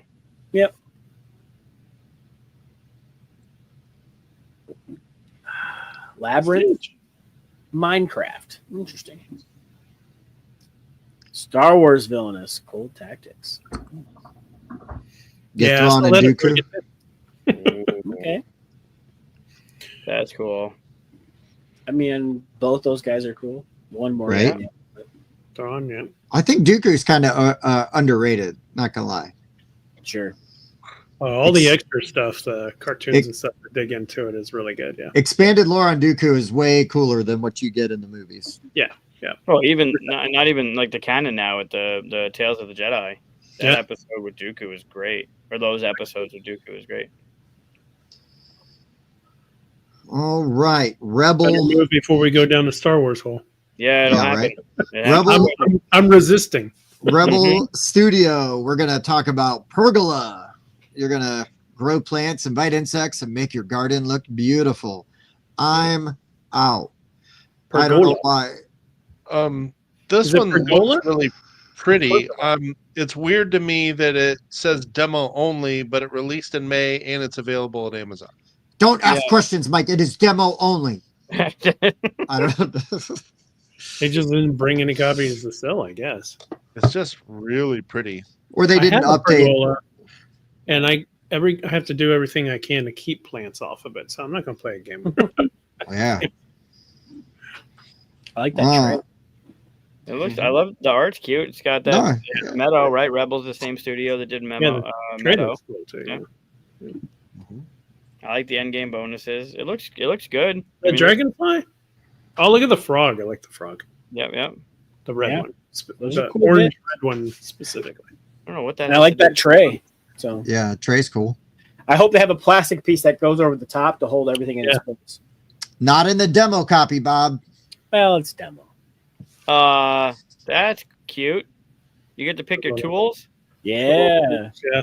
All right, this game's starting to look good. It looks fun. Yeah, looking at that one. I would burn down my pergola if it wasn't attached to my house. Yeah. Now you can buy the board game version and burn it down. Yes. All right. Now we're going to Rebellion Unplugged. We got an expansion for Sniper Elite. I enjoyed Sniper Elite. Like, I get it. If you could be one, the many, maybe it's not super exciting. It's not. But I mean, I feel like it's got to be more exciting than some of the other like 1v minis that I've played. Like, is it? I mean, you had those dogs, and you were trying to sick the dogs on me and keep a lookout and this and that. And Sure. So much fun. you seemed like you were having a lot of fun, like trying to figure out where I was at, and then you're like, "Oh, he's right there! Quick, hurry up and shoot him!" Yeah, that part's fun. But like the game itself, there's so many other hidden movement games I would rather play. This is literally like at the bottom of the list because the only thing that really like made it unique for me was the bag building aspect, and that only is for the person who is the sniper. So you're taking your unique thing and you're only letting one player interact with that like the whole time. It's whatever. There's actually one of the soldiers allows them to use the bag too. But Sure. Yeah. So that's 2 out of the 5 players? Yep. 4 players can touch the bag? Your hands off my sack, Tim. Oh, yeah. Well, you wish. Yeah. All right. Red Raven Games, already just going to say, goes without saying, amazing art. I think if you like Ryan Lockett's stuff, you're going to be over there anyways. Yeah. Creature Caravan, I got to play Bob's Kickstarter version of this, and I really thought it was really cool. I haven't opened my Kickstarter version yet. It's still sitting on my shelf. Yeah, it was pretty neat. Mm-hmm. Creature Caravans. Oh, Creature Caravan is good. Haunted just delivered Haunted. I think the above and below is neat. Anyways, that was the first game that I played that was sort of like that story, like make a decision, like follow the. Yeah, I love it. I just picked up. I talk about it every chance I get, but I just picked up another copy of Rome, ROAM. I have Rome as well. Yeah, that's good. That game is so unbelievably underrated, and I don't know where my copy is. It's in the QSCon vortex of game shelves. But I grabbed a copy on BGG's marketplace for $12, and it came with the metal tokens. That game is criminally underrated. Rome Yeah. is so good. Yeah, I think by on your recommendation, I bought Rome last year off somebody. I got it for like $10, and it was a Kickstarter edition too. I was like, hell yeah. criminally underrated. That game is so good. Yeah. I was able to sit down and learn it like really fast too. It's not It's easy. overly complicated. It's interesting choices. Yeah, it's cool. Yep. The theme's good. But everything Ryan does is just A+. Like, it's just amazing. Yeah, dude. For sure. 6 Sojourns, demo only. That's that was on Kickstarter. That's a remake of the Empire, Islebound? right? Oh, No, I don't know. I think it's The 8-Minute Empire? I think it's a remake of the 8-Minute Empires. I'm looking. Oh, It's okay. a He did a remake of the remake. 8-Minute Empire. He did a remake. I didn't think it was this, though, was it? Yeah. Oh, I'm it is. looking Yeah, at look at that. Yeah. Oh yeah, it is. Did he rename it because it never really was 8 minutes? Because this says 30 to 60 minutes. Yeah, I don't. Maybe. Yeah, I don't know. Or he added more to it. Yeah. All right, let's jump down to Renegade Games Studios. The Anarchy. I don't know what this is, but I have a feeling that Mike Rice will love this designer's name. So this is actually this is a remake of Hadrian's Wall. Oh, okay. A remake? Which is well, it's got a lot of the same vibe here. It's a flip and right. It's got a lot of similar kind of iconography and ideas going on here. Why don't they have flip and right as one of the mechanisms in the thing? Chaining, income, city building, and medieval. And I'm like, Yeah, how'd you not draw flipping right out of that? Wow. Okay, this looks so much to me. I must be very wrong. This looks paper and pencil, but they don't have it as a flip and right. What the heck? I must be very wrong. I thought this was literally like, I mean, even these cards are very much Hadrian's Wall. And so is that art. Well, same artist, same designer.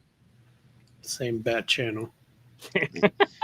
So Bobby Hill, former second baseman of the Chicago Cubs and also son of propane salesman Hank Hill. That's right. What the hell?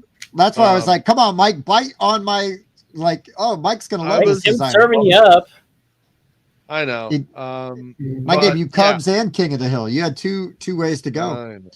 I loved Hadrian's Wall, but yeah, I might check this one out. All right, Hoop, tell us about Battle of the Bulge. Yeah, so like I got to actually play this one, and I did a little video about the differences between the different Battle of the Bulges. Like, I love me some Axes and Allies, and this one was super unique because it wasn't just like an open map with a bunch of territories and whatnot. It's hex based, which you don't see a lot of in Axes and Allies. And then one of the other cool things is it has supplies. So you have to keep your units in supply. And if you want to move your units, you got to have supplies either in their hex or in a hex adjacent to them that they can use to push forward. And you can use like these different trucks that are new units to this one that you can use to move the supplies around behind your line. And there's actually a literal line that you have. And as you push and take territories, you're moving this line across the map. And then the Axis is trying to control a certain value of like cities before a certain amount of turns. And then by that time, because in the Battle of the Bulge, what happens is IRL, the Axis push, but then it was during the winter and the weather was bad and the Allies couldn't use their air superiority. But then the weather finally clears up and they're able to bring their planes in. And that's kind of triggered by, a certain round in the games where all of a sudden the Axis has all these planes coming to their aid. And unlike other Axis and Allies where you can kind of pick and choose what you want to build, in this one it's kind of set what you get. Like you get in turn 2, these units come in on this flank. Turn 3, these units come in, because that's more historically accurate, and that's what's kind of happening. You're just trying to plan your movements to, take the territories you need to take. And it was really interesting, and it's got a neat D12 system as opposed to a normal D6 system. But I enjoyed it. It was different enough to warrant like having in my collection. Where it's like, a lot of the other Acts and Allies are very similar. Sometimes this one was very different. And you haven't played Stalingrad, right? That's the next one. I have not played Stalingrad, so I'm hoping. I'm going to talk to him. We'll see what we can do. I mean, it's Larry Harris Jr., so I mean, it's hard to go wrong, right? He did the other Axis and Allies, War Room, like other games that have been in my top 5 for ages. So yeah, I want to check out Stalingrad, and then also they have a Conquest of North Africa that I'm super interested in. So nice. I don't know if it'll be at Gen Con, but we'll see. All right, new edition of Diplomacy. So alienate friends and family. Yeah.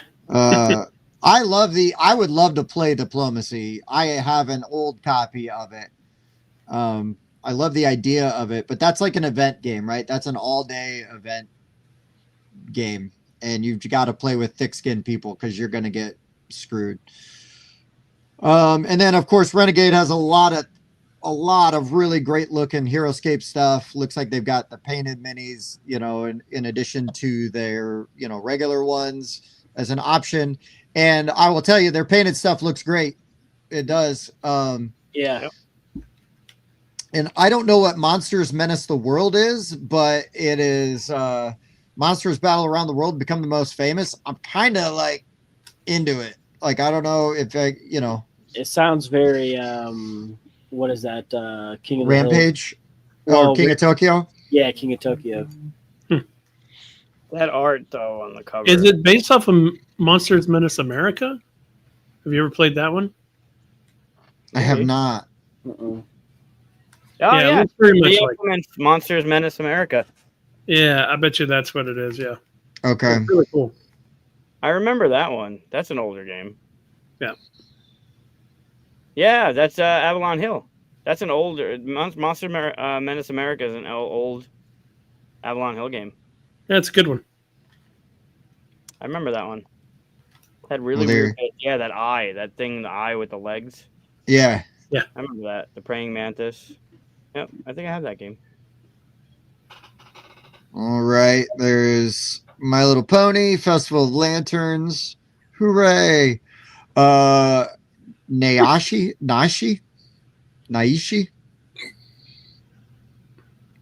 2-player hand optimization and tableau building game. Okay. Interesting. That sounds cool. Risk expansion. I didn't know Renegade was doing Shem Phillips games, but there's a Scara Bray. Yeah, they publish a lot of his games in the United States. Scarpo. Okay. If you go back to the game we were talking about that Mike thought was Adrian's Wall, that's the same. Yeah, right? Isn't that? it is. Yeah. Yes, it is. It's Garfield. Yep. Oh, okay. This one actually looks really good though. But more worker placement crunchiness. Northern Scotland. Nice. Oh, sorry, no worker placement. I lied. It's Jim Phillips, I assumed. I mean, usually that's a safe bet, but yeah. Right. He's like, oh, what's he doing with worker placement this time? Yeah, which he's had a lot of interesting takes on that mechanic over the years. Sure. This one looks pretty interesting, though. I don't know what Unstoppable is, but I see John D. Clare, and I'm listeing. It's one of the solo board game series that Renegade does, right? They have a couple. Warp's Edge is one of them. I think this is like the 3rd or 4th in that series. Okay. And then we go down to Repos Production Toy Battle. So it's a demo only. Players use Army of Toys, conquer territories. Restoration Games. Yeah, buddy. Battle Monsters, Godzilla versus King Ghidorah. Interesting. It's only demo, but it's restoration. So you got to look at it because you know it's going to look good. It's going to be expensive. Yeah, no doubt.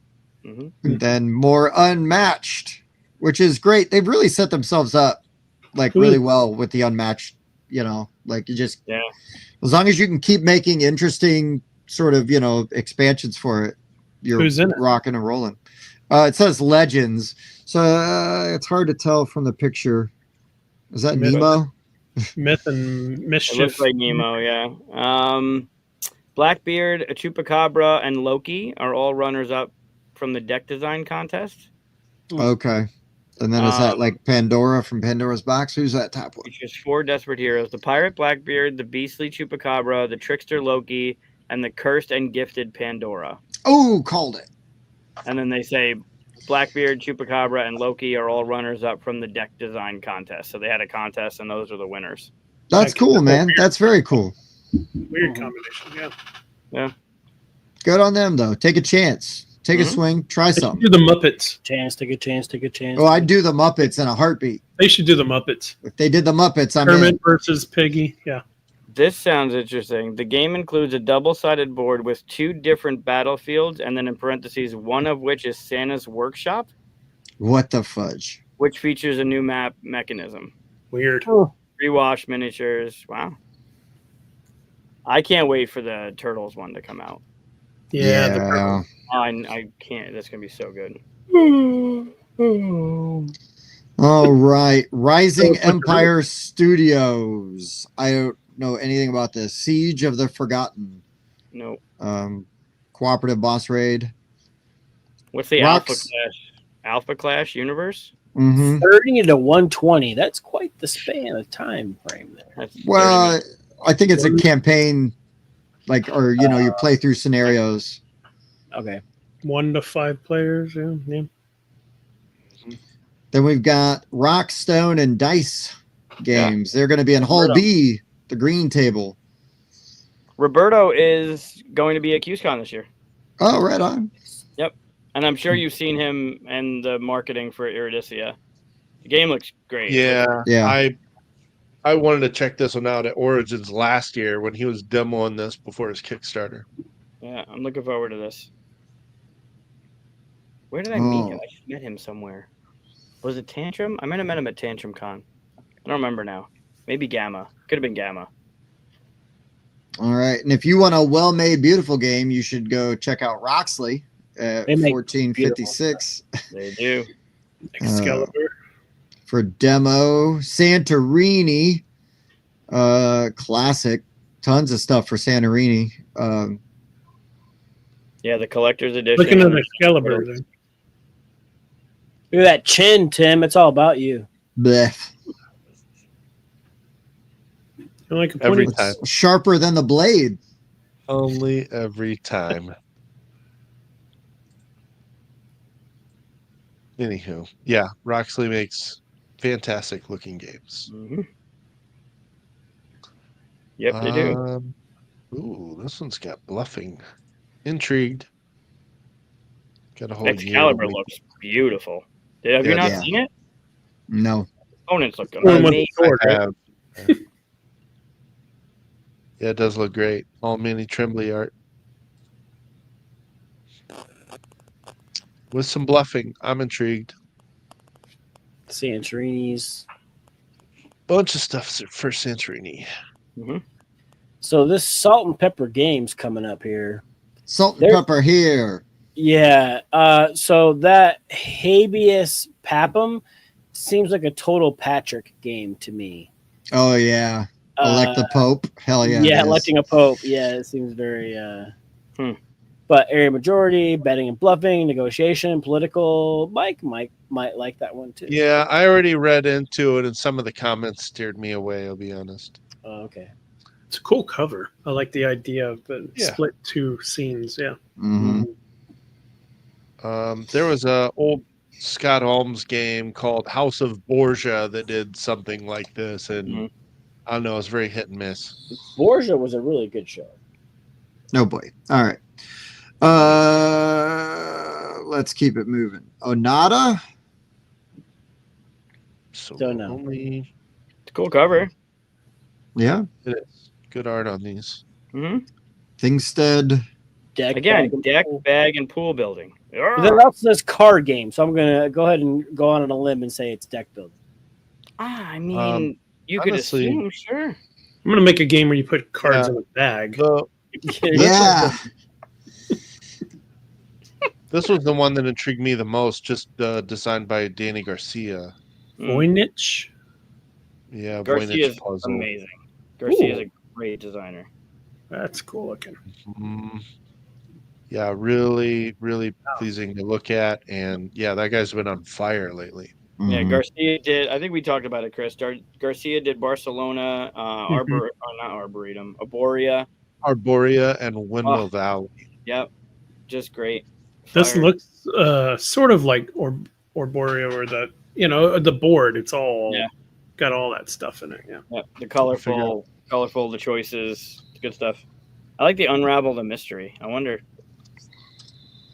Doesn't look like a mystery game. You gotta again deck, bag, and pool building. I know, All and the things.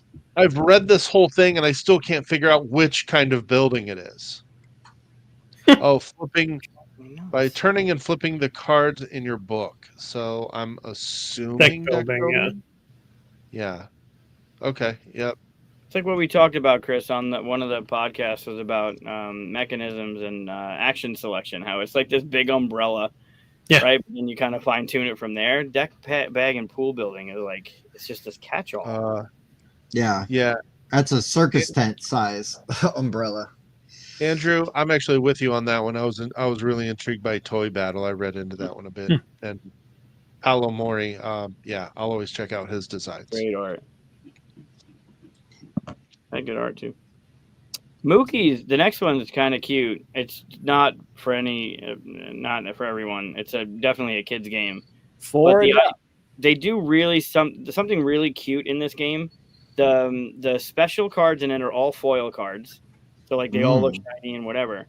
But as you play the game and I don't know if you unlock characters or you find characters or you get these things whenever you win. You get to go to this poster that comes in the game and name the creature. Oh, like cool. Pokemon style. So it comes with this big foldable map thing. And they might have it in one of the pictures. I don't know. But it comes with this big foldable thing. And then you get the kid gets to name the critter that they just won or they found or whatever it is. I thought that was really neat to include in the game for younger kids. You're totally getting them hooked on cracking packs and going for those wax cards and stuff. But I thought it was a really neat thing that I hadn't seen in games before. And interesting. This Florian Sirio, that is also the designer of After Us. Hey, look at that. Hachette. Yeah, they're a catch-all. It's Scorpion Mask, but yeah, Hachette's the booth, right? It's a catch-all for a bunch of companies. We got a banger coming up here pretty soon. Yeah, we do. I mean, Sea Cow Games, you got the expansion for Flock Together. Don't sleep on Tag Team, though. Go back to Tag Team. Really? Okay. Yeah. Okay. The Tag Team is it's a deck builder, although it says deck, bag, and pool building again. But it's a 2-player heads up. You pick a character, and it's got this mechanism where when you don't get to shuffle your deck, but you get to put cards into your deck. And you're also watching what the other player is doing on their turn and where they're putting their card. And then trying to remember, okay, well, if that card's coming up third in their deck, I'm going to put this card in my deck here so it comes up the same time to counteract or whatever. There's a little bit of card play and keeping engaged in what the other players are doing because you're putting your card in the middle in your deck in some way, but you get to choose it. So it's a very clever deck building mechanism that I hadn't seen in anything either. Okay. Yeah, it's 2-player. But it's a heads up battler, but it's clever. It's doing something very clever. It's Scorpion Mask, so I'm gonna go look regardless. Yeah, that's true. Well, it's the Hachette booth. I mean, you're gonna look at everything there. Yes, we'll be there. We'll be poking around. But other than that, oh, there you go. Pablo said Becca and Ruel played it this morning. Oh, very cool. Society. Nice. Very clever game. I mean, what they're doing is it's neat. It's new. All right. We got Sea Cow. There's an expansion for Flock Together. I think Flock Together looks cool. I've not played it, but I like the art and the vibe. Very well made. The production value of it is very well done. The art's beautiful, but it's very well done. Is that Bosley art? Looks like it. And then I know Bob and I are excited about this Sentient Games. They're going to be with Around the Stump. And this Last Command is really good. This It is a really good head-to-head deck building game with badass playmats. Cool deck building. He dueling. just always he's right there every time. Every Look time. at that. Nice. Okay. No pools or bags. It's got deck. And deck, Dragon and oh. then 2 each. And now it's a 1. If Oh, there's no pool building or bag building, I'm out. Rated a 1. Well, I he's love the present. gameplay. I love I the just wanna gameplay. get the- Give it a 1. I just want to get the trademark out. It's a dual deck building duel. That's what should have been used. Dual deck building. Duel. Because you're building Two 2 decks. decks. You got a And you're system head-to-head. deck for all the systems on your ship, and you have a crew deck for the crew to manage those That's systems. cool. Yeah. That's cool. And you can Very choose which deck you want to draw from. at Yeah, the and beginning you of draw your 3 turn. cards a turn, and you get to choose one at a time what you're drawing from, which deck you're drawing from. Mhm. So I like that. That's Yeah. neat. it's That- They're super. not wrong. It is really good. Yeah. Uh, So yeah, go I check it need out. to go. Yes. That was like my hidden gem I found at Origins this year. Was that Yeah, that last we command. demoed it, and they gave us a copy, but I ended up buying my own copy because I wanted to have it. And I've taught multiple people that game, and everyone like thought it was super interesting. So yeah, it's really good. Yeah. Yep. All right, let's go to Slugfest Games. Positano. I almost bought this at Origins just based on table presence alone, but you're bidding on these pieces and Oh, putting them wow. together, and you end up with something like this. Huh. Yeah. Wow. That's wild. It is wild.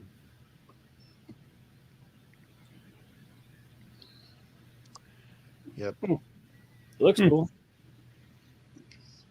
it does. And I don't. I yeah. cannot wait to talk about Smirk and Dagger. Yeah, I was gonna say there's Yes. some more bangers coming up here as soon as Mike gets done looking at those buildings. Yep. There are some really cool. So this Boom Patrol sounds super interesting. You got these tanks. You're playing these cars down, and you're moving your tanks accordingly, turning, firing, trying to blow each other up.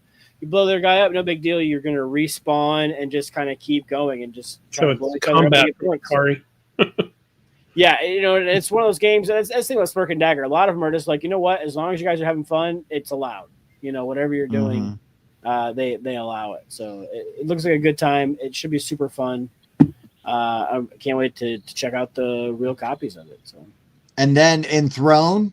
yeah, Oh, dude. that looks like a really interesting deduction kind of game because you've got like a card and it tells you who you want to win the game because there's like these 12 different busts, I think it is, or whatever was it, what 9? Yeah, something like that. 9 different busts, and you have one you want to win, and then you've got like a couple that you don't care about or whatever. And then you're trying to either get your bust into the center or you're trying to get 2 busts eliminated. So either one of those is a win con for you. And so as you're moving these busts around, your opponent's like, is he trying to get to the center? Do I kill this bust?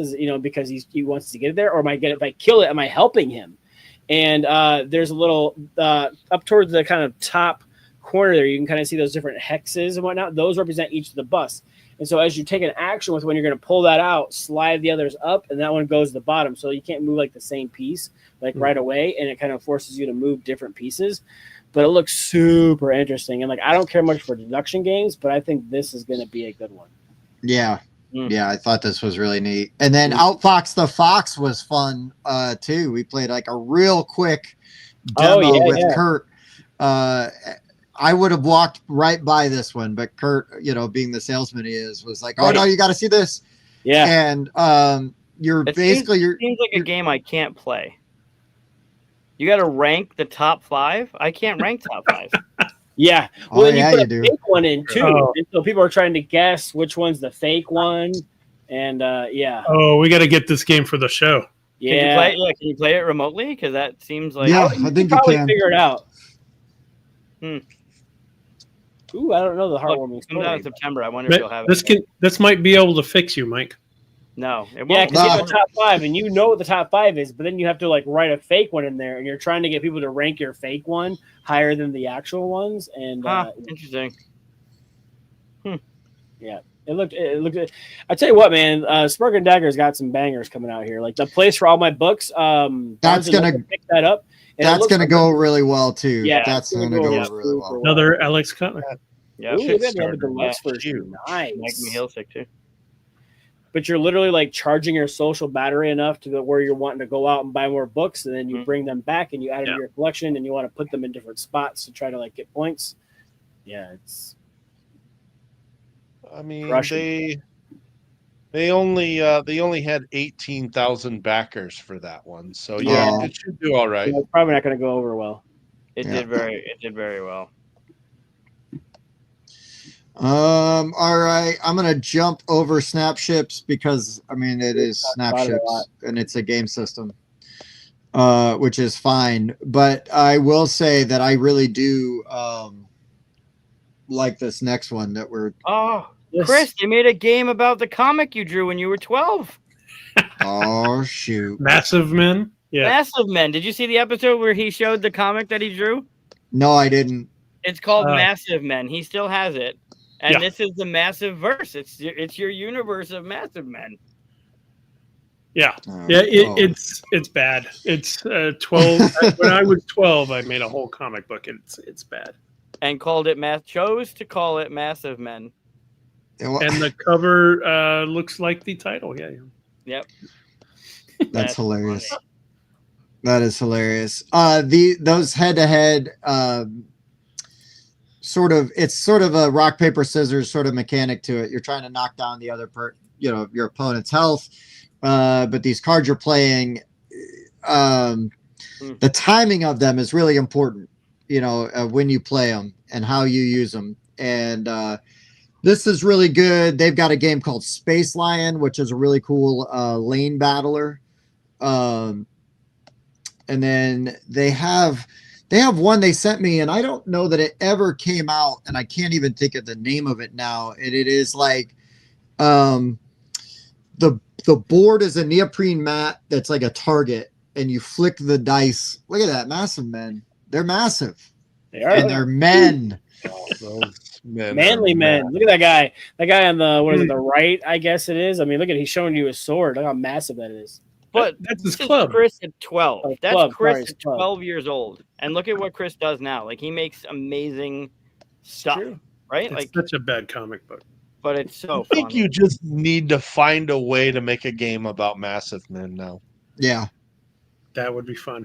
Yeah. If you could talk to the owner of that IP and see if they'll release the rights to you. But it's got to be that art. It's got to be. It better be.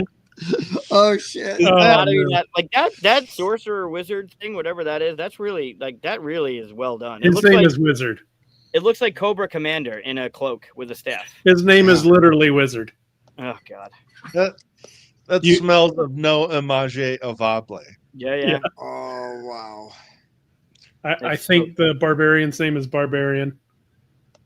But you put the little box next to the title to make it look like a comic book. Like it's very. Is that guy flying? Oh, he's flying above everybody. Isn't he? Yeah, that's King.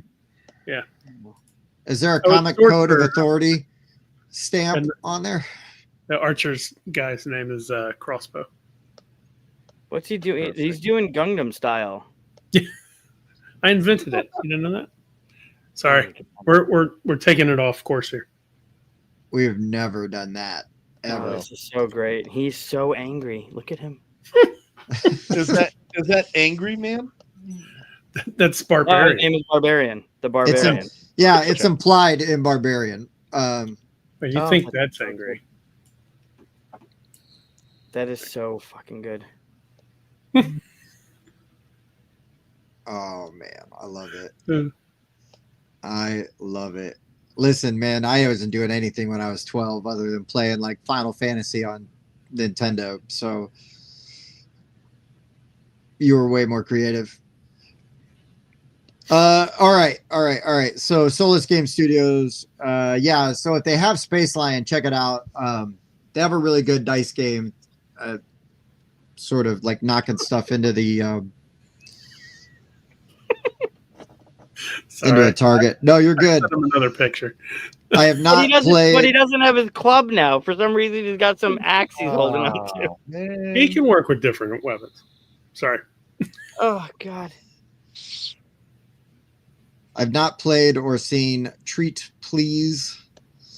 But it seems to be like the dogs and stuff are the theme these days, right? Put pets in it.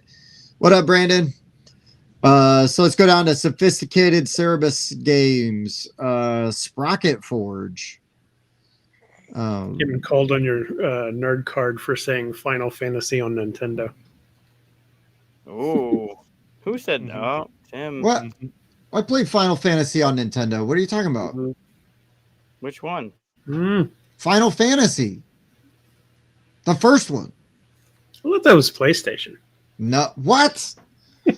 Just kidding. I don't know. Oh my God. Like what? Oh, I think the original was. Yeah, I think you're right. The original one No, is the just original called, Final Fantasy was on Nintendo. and it was just called Final Fantasy, It was right? just called Final Fantasy. Whose nerd Thank card is you. for voting now? Thank you. I got you. Bob's, yeah, I do. It's like, hold on. I'm talking about Final Fantasy, and Bob hasn't said anything yet. Like, what's going on? Yeah, no, I'm back. Final Fantasy 2 and 3 was on Super Nintendo.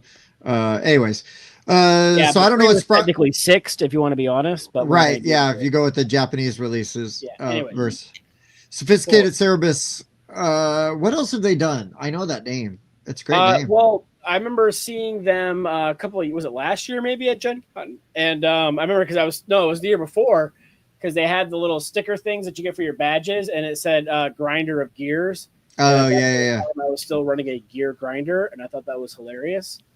It looks super interesting. It's got some cool bits. I don't know a whole lot about the gameplay, but like I said, it looked interesting. So Stifling Dark was their other one. Oh, okay. Yeah. Stifling Dark. Stifling Dark.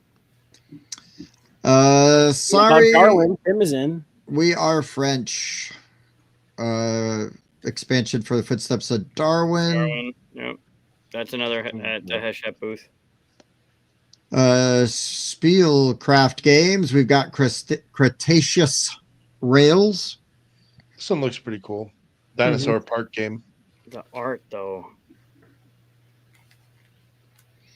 You don't like the art? I don't know. The dinosaurs. There should be I don't know. Primacy. It looks neat.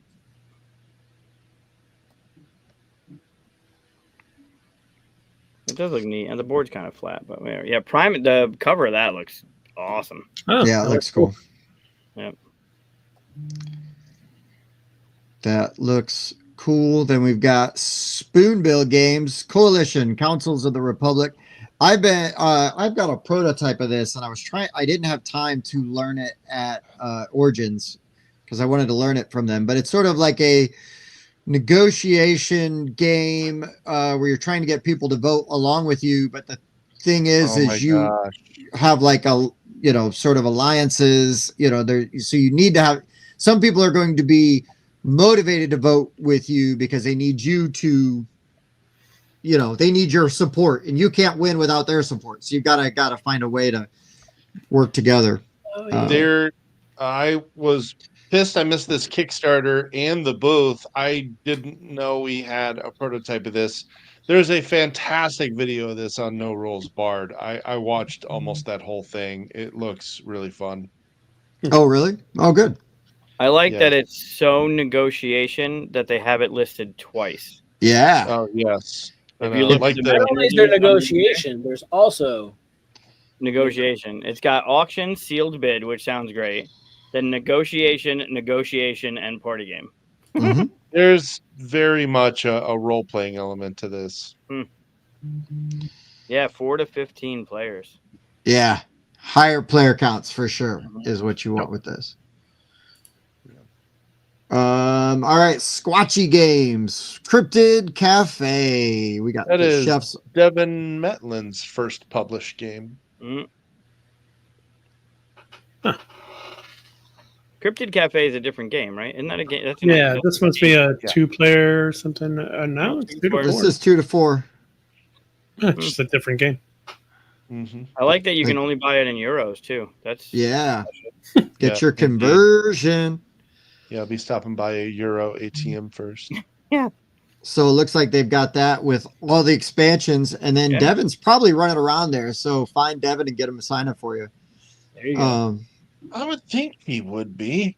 He works a lot of other booths too. He does. He does. Nice dude. Watch for the glasses. You'll see him. Yeah. Starling Games, we got Everdell Duo, and I can tell you this game's good. I really I liked played a Everdell single Duo. Everdell game. I've liked them all. Take it back. I played Far Shore. Okay, yeah, I like Um, Far Shore.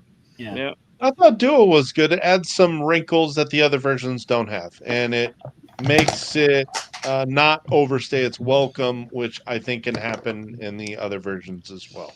Well, and Mike and I also, when we sat down and played this, there's like 3 different. You can play against each other. You can play cooperative, and I thought there was another mode, but There's a Mike, cooperative campaign as well.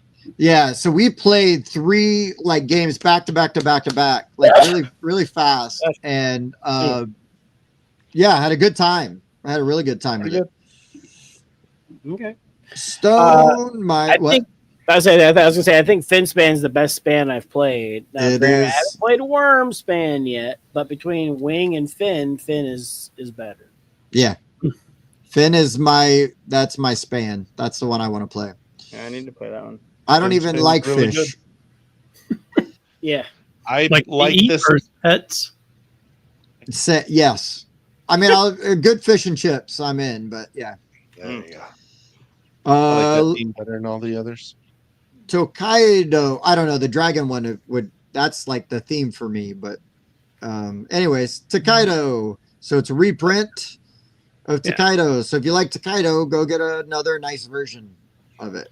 I get the But the one Kickstarter one that I had to wait like 6 years for. So Yeah. No, you don't need a new one. Vantage. I don't know anything about Vantage. This is the new open world one that everybody is kind of talking about right now. Yeah, Vantage looks really cool. I like the idea. Yep. Um, They're all talking about it because it just delivered. Yeah. Super Meeple. We were just talking about Chronologic. Yeah, Chronologic's pretty awesome. Yeah. I So played Cusco. this one, but I played the first one and it was really good. Yeah, this one's really good. Or Chronologic is really good. I haven't played this one yet. Yeah. Sure. It is good. Synapses Games has Compile Main 2. Compile took off, didn't it? That game it sold out so many times. It got such hype. It's good. Like, I'm not saying it's a bad thing, but that game that caught fire. I don't think it expected to catch fire, and that something turned that game and lit it up. I don't know what it was. I don't know what this is. Yeah, it's 2nd edition. never heard of it. Maybe. What is it? Compile? Yeah, I've never heard of it. Oh, yeah, it was at the Flat River, I think, last year or the year before, and it was like the people when you walked in were just, have you heard about Compile? And they just talked about it, and you're like, all right, well, it's $20, let's try it. But it's got this card mechanism in it. Can you go to the first Compile? Can you look up the first one? Like, just look up Compile. Like, game number 1. I'm assuming this one plays kind of the same way, but it has these rows. The way you're playing the cards in these rows, yeah, that one, real clever, like streamlined looking thing. But you have these cards you're playing, and you're playing the cards based on some rule or something, and you're playing them, and they're knocking out other cards. The card play seems really. It was different, but it's almost like a lane battler, but not a lane battler. Yeah, similar, like Andrew just said, similar to Battle Line. Like, it's not a lane battler per se, but you're playing that row against the other row and the opposite side. But it's just super clever, very compact. Like, it's in that box. They had one expansion that fit in it.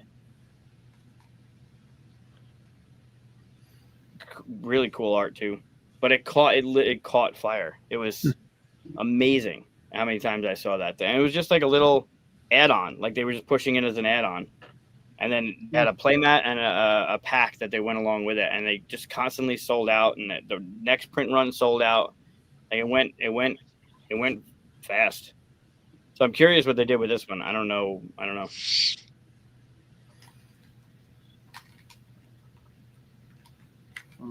Interesting. Okay, cool. All right, Yokohama Duel. I have not played Yokohama. Yokohama's awesome. Yeah, it's a good game. It's a great game. Mhm. Old TMG game. MG, yeah. Table scope. We got Lightspeed Arena. And a bunch of expansions. A couple of expansions. And then some expansions. I like that Glyphon. Yeah. That cover, And that's cool. Griffin, that's kind of cool. Yeah. That's really neat looking. All Yeah, expansions, those expansions definitely have different vibes to them. Yeah. Aim with your tiles to take down enemy spaceships. Man, I'm more I'm looking at this, the more I'm interested. Yeah, that was neat. Could be fun. 5 to 15 minutes. Wait a minute. Love it. Didn't wasn't Parker talking about this on Space Games? I think he was, wasn't he? He did. Yeah, you just kind of like drop these tiles down, and wherever they aim, they're going to shoot in a straight line, and that's how you take them out. It's Yeah.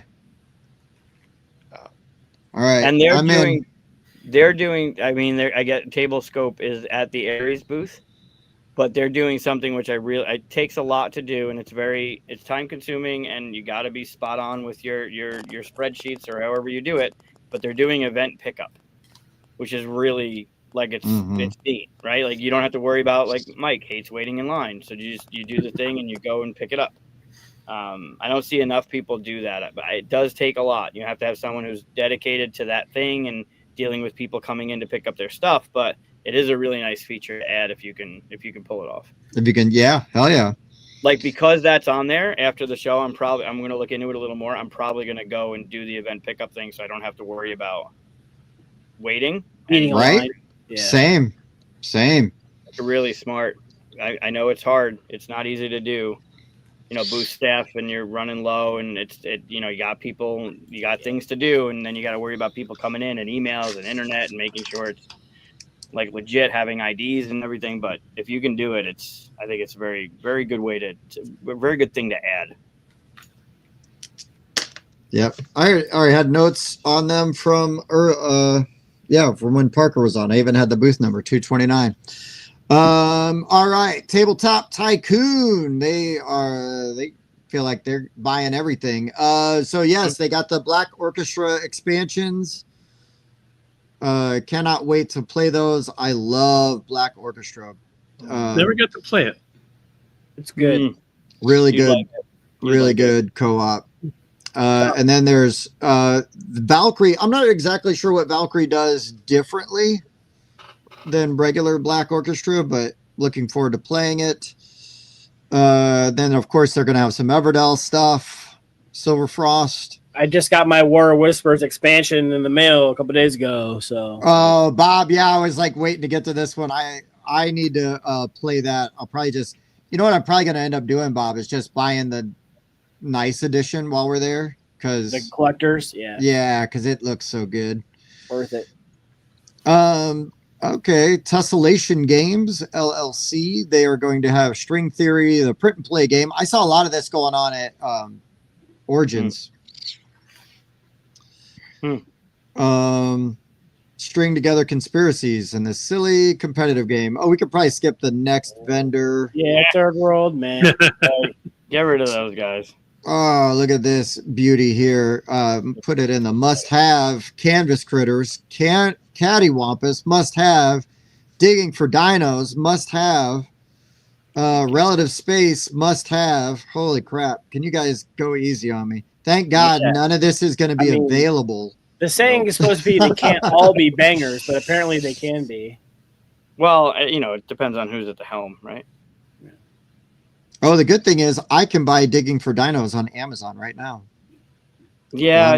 Along with Canvas Critters. You can't. That should not be there. No, you're fine. I just busting balls. No, like legit, that shouldn't be on there. Like that's a mistake, and it should be taken down. What But happens if I click it? you'll have a pre-order. Yeah. Is a pre-order? You can if you want to. Oh, nothing wrong with pre-ordering it. I'm No, not gonna that's pre-order fine. Amazon. But don't weird. pre-order through Amazon. But what that's son going of to a do gun, is if trade. we Well, I always can back get it in on the Amazon, but you top haven't 10, are you fulfilled kidding me? us yet. Like Yeah. whatever. I would But say yeah, I mean, I've talked about these games enough. I mean, you can go back to any one of our shows. We're talking about it. But Canvas Critters is great. I mean, I'm biased, but you guys can talk about that. Cattywampus I talked about earlier when Tony was on the show. Digging for Dinos.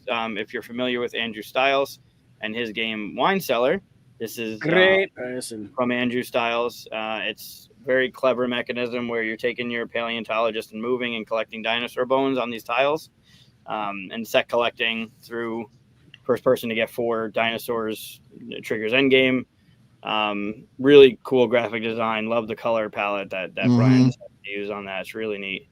I'll have that at the booth. I'll have all of these at the booth to play. And we'll be hanging out. Relative Space we'll talk about, so Eric can go to bed because I know it's getting late for him too. But we'll have the copy of that with Chris Grind's art. Chris Grind did Chicken Hair. He's done Time Space. He's done a bunch of stuff. Wicked Crispy, if you're familiar with Wicked Crispy, and Taco Frog and Macabre. If you know Taco Frog and Macabre, you know what I'm talking about. But he did all the art for this. There's a lot of Easter eggs in there that you'll see if you stop by the booth. I can show you a bunch of little Easter eggs that we pointed to. Like, for instance, one of the escape pods is numbered 42. Hell yes. So yeah, that's a card shedding game where you have a pyramid of 12 cards, and you want to be the first person to stuff all your things into the pod. But it plays where the pods, you're restricted in playing into a pot of equal or greater value based on the number. So Uno style, where you got to play, not Uno style, but you got, like, if it's a 2, you got to play a 2 or higher. If it's a 7, you got to play a 7 or higher. But then there's some event cards that let you, like, launch the pod and start again, or Oxygen lets you just sneak it in there underneath the top card so you still get to play. But the bottom row of your pyramid, the bottom 5 cards are face down. And when you play, you pick a pod and then play a card. So those face down cards, it's the end. You're just trying to shove shit in there. And then if it doesn't fit, like if there's a 7 on a pod and you flip a 2, well, then you got to take everything from the pod because now it all falls out. And you got to shuffle them up and rebuild your most recent unfilled row. And it's a race to just dump all your stuff into the pod. It's clever. It's quick. But that was one of the epic nights that we had at Origins, where we played that game after Eric and Alicia trounced me at the booth. We played that game for a good 3.5 hours. Oh my God, it was so much fun. Dan stopped by. West was there. You were there. Like Dave and Di were there. Evan was there. If Evan's still here, Evan was there. And we whittled that thing down to this game. It's just super fun to play. Not that it wasn't fun before, but I was talking on the show recently. At one point, Dave won the first game we played because I was hyped about it, and I played it with the table, and Dave won. And this side of the table to the left of me had a great time. And Dave was like, "This game's great." And then the right side of the table, I look at Evan, and Evan is holding like half of the deck in his hand, and he's like, "This isn't fun." And that sparked the whole, like, all right, well, what can we do? And it was it's one of my most favorite convention moments was that night doing that thing with those people that were at the table. It was just amazing. Yeah. You did. You had so many. Like, I say half the deck. There were like 140 cards in the deck. He had to have at least 30. Like, he just fanned them out, plus whatever was on the table, but he had them all in his hand. And it sparked that moment of, well, let's just do it. Like, how do we make it better? How do we not? And then we tweaked it so hard that it was too easy. Like, we flipped the script and it was the complete opposite end. It was great. It was such a great moment. It was really cool. I met a lot of people for the first time that night at that game sesh too. The Rossies, Andrew. Yeah. It was one of my favorite nights. One of my favorite convention nights ever. Yeah. Hell yeah. And Relative Space. I had just saw that game a few hours prior to us playing that. Like, it was in the exhibit hall at the booth as a pitch. And like it just happened. That's where we met. That's where, like, it's just so many things happened that night. It was great. All right, let's. I had a bunch of fun. We played it at Origins, and I did have fun playing that. They have a Winston card. How can I be mad with Winston? Yeah, Winston and Bobo. Mm-hmm. They look great too. Chris did such a good job on them. All right, well, let's go to Think Fun. Their Sweet Victory. It is a pattern building, one hand. Arrange the dice. Or look like dice. Arrange the colorful pieces using only one hand. It's like Dr. Eureka, where you got to match a thing, but you can only use one hand. Right. I mean, it looks interesting. It's got the like columns where they're not like test tubes, but it's right. Interesting. It looks like you flip a card and you got to make it one hand. You got to it's that app game where you got to like build the test tubes with the colors. Yeah. You can only move one at a time. It looks like it anyway, just by looking at the picture there. There's a card in the middle. It looks like it has some sort of setup, and then you got to make that happen on your thing. That looks really cool, actually. And then we have This Way, That Arctica. okay. Ice game. It's got like that triple layered board to it. Mm-hmm. I thought I like dual layer boards. You want to add a triple layer. Ice is beautiful. That art style is gorgeous. It's just a second edition or something? Yeah. Okay. Then why is it demo? Because it was on Kickstarter and they haven't delivered yet. I'm waiting for mine. Okay. Got it. Yeah. There you go. Yeah, it's gorgeous. It looks stunningly beautiful. They're going to have Sweet Victory at Gen Con, right? Okay. All right. Ooh. That one We got I tried, Brandon. It was already sold out when I looked. Krabby Nuggets gave us a comment with a correct pronunciation. Scorpion Mask. Masca. Masque. Masque. Masca. Anyways, Thunderworks. I really want to play Citizens of the Spark. See that? What? Anyway, nothing. The comment? Yeah. I don't know what popped up on my notifications. I think that was a while back. Probably. Anyways, Citizens of the Spark. I mean, this box art alone looks amazing. Phil DuBarry, who I already like a bunch of his games anyways. Really want to play that. This just fulfilled, too. Just a couple weeks ago. Oh, right on. And then Emerald Skulls. Emerald Skulls is really good. Really fun, and the deluxe edition is beautiful. Yeah, it's beautiful. It's one of those things is like, because you're betting on, like, somebody's rolling dice and they're trying to like put their dice in certain locations, and then you're betting on them. And as soon as somebody rolls one shitty roll, you're like, bet against, and everybody's racing to try to bet against that person. And yeah, it was a blast. It was a blast. Mm-hmm. They had. I'm curious if they're going to do it again at Gen Con, but at Origins, they had the chest, which had skulls, and I actually bought that. Yeah, it's beautifully done. Yeah, but they were giving away hot sauce. Yep. Yeah. I got that too. And I thought it was a joke when they said. I thought it was just a promotion for like the next game they were doing, and I'm like, oh, that's really clever. And he pulled a bottle out, and I'm like, no, really? And the hot sauce was good. They had the peach and the green, the peach one and the green jalapeno one. And they were literally giving away bottles of hot sauce themed, like based in like with the art on the label. Yep. Really clever. Yeah. But I love their stuff. Everything they do is great. Thunderworks is awesome. Mm-hmm. And I believe Splatoon looks a little different than what they normally do, and it looks really good. That one. That's the designer of Cartographers. Well, Fliptoons looks amazing. And Stone Spine Architects. Which I love. Also, deck and bag and pool building. Mm-hmm. Mm-hmm. Just like Last Command. Mm-hmm. Oh, man, definitely looks like a bag builder. Definitely looks like a bag builder. Yep, for sure. You're building bags? You're building bags. Mm-hmm. Correct. Yeah, Chaz, they were I got the peach one. It's really good. I think Dave, I don't know if they're still watching. He got the green one, and he said that was excellent too. I think I got a garlic one, and it was decent. Yeah, Fliptoons is on my list of something to check out while I'm there. All right. And then we've got TNT Creative Gaming. So Mythic Gems. I don't know anything about that. It was added this morning. Okay, cool. Yeah. 0 thumbs. Mm-hmm. The next one, however, Yeah, hell yeah. Worlds. This game's good.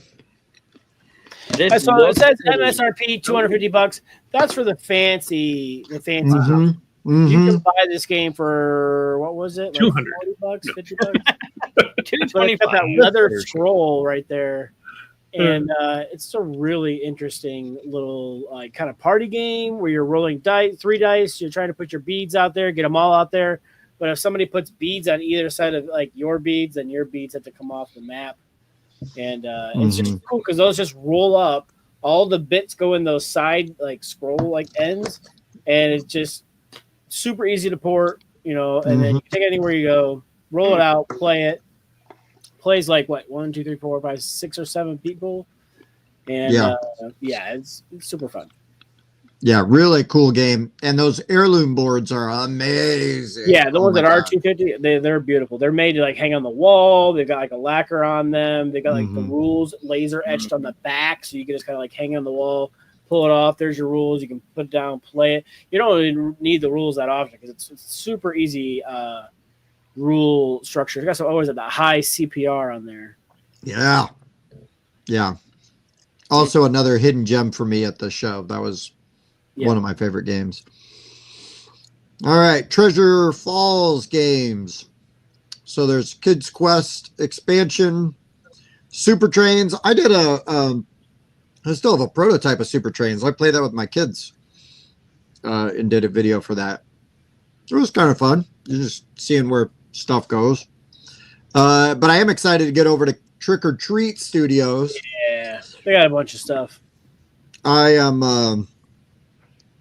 a sucker for Trick or Treat because they do a bunch of horror IPs and horror themes that I absolutely love. And so I haven't seen Antiques Ghost Show yet, but I love the idea. That's a great title. Camp Grizzly, we got to play the Camp Grizzly prototype. Unfortunately, I had to send it on, but I'm really excited that they are bringing Camp Grizzly back. That's going to come to from the original. I have my original one over there. So they've added a modified sort of rules, like updated rule set. So you can play with the OG version or like, and they're not really that different. It's just sort of like how the character elimination. I've always wanted to play it. I've never gotten a chance to. But yeah, it's fun. I mean, it's not going to like blow you away with like some new dynamic mechanism you've never seen, but the theme's great and it works. It works. It's a good time. Well. Yeah. I have a game design that's the same theme, sort of. So I was like, I need to play this game, but then I could never get it. So I just put the game on the shelf. Oh, sure. Get it again. Right. House of a Thousand Corpses. I really like House of a Thousand Corpses. It's really fun. Kind of grim because you're searching the house for your victims and you can murder them on the spot and get some points, or you can haul them off to Dr. Satan and get a lot more points. Yeah. But there's a cop wandering around messing things up. There's events that can happen, or cards you can draw that'll mess things up. I just want to point out we saw a lot of games that are like 7 up, 8 and up, maybe 10 and up, 17 and up. Now we're talking because it's got some pretty dark, grisly themes there. Yeah. Wow. I'm here for it. I have not played Treasure of the Dwarves, but it's a Bruno Fedudi. Fedudi too, yeah. That cover is great. This is the one I'm most interested in. Yeah, this one's on my list.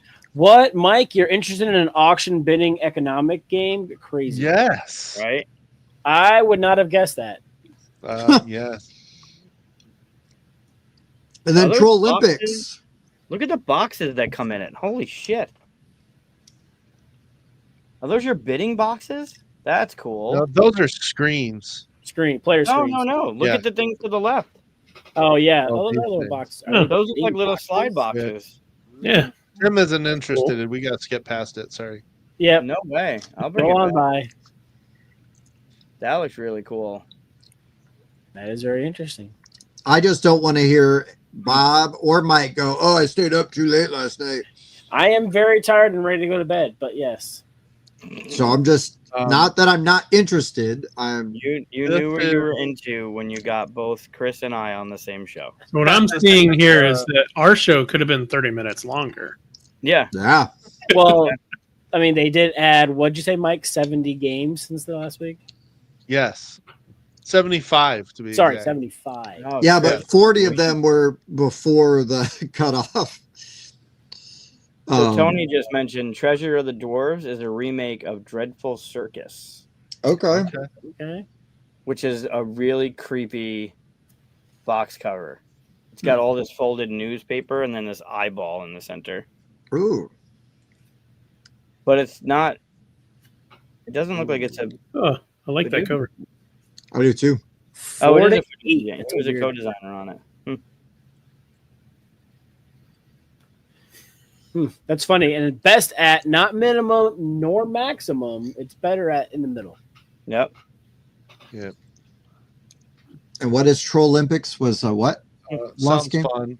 Racing game that you're betting on. Although I gotta say, Hot Streak might be my Mike new won't like favorite that of that. either. So skip it. Yeah. Another for duty. Yep. Betting and bluffing. Closed drafting.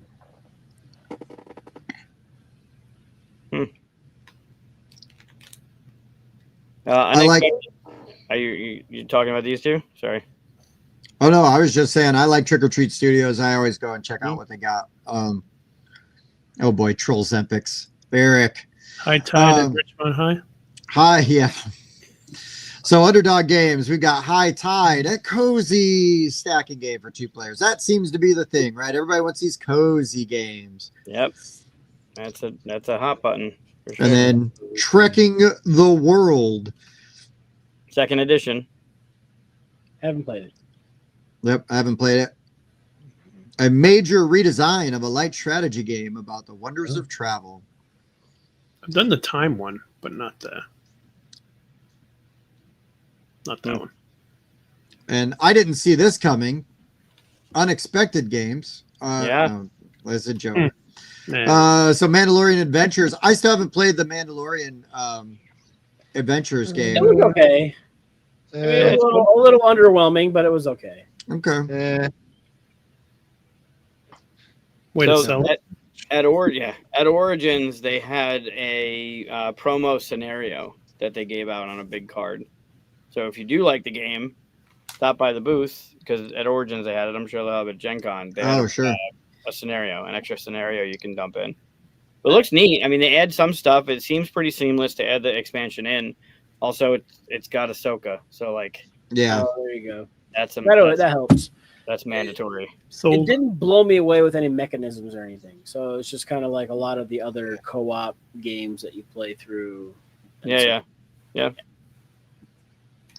So Unfriendly Games at Hachette has Nekojima, the Tori pack. Yep. So that's electrical poles. Oh yeah, I saw that game. That game looked cool. You know Nekojima, I haven't played it. but you know it. Yeah. Yeah. This is just an expansion for it. And I learned recently that Neko means cat, Well, that Yeah. makes sense. right? Because this is Cat Island. Right. And then the Neko Syndicate from Chad's 25th Century, Yeah. Cat Syndicate. Hmm. I did not know that. Unfazed Games. Duat. Yeah, that cover is really, that's nice. That covers tight. That's Mhm. cool. Upper Deck, building on their category legendary catalog. We've got Game of Thrones.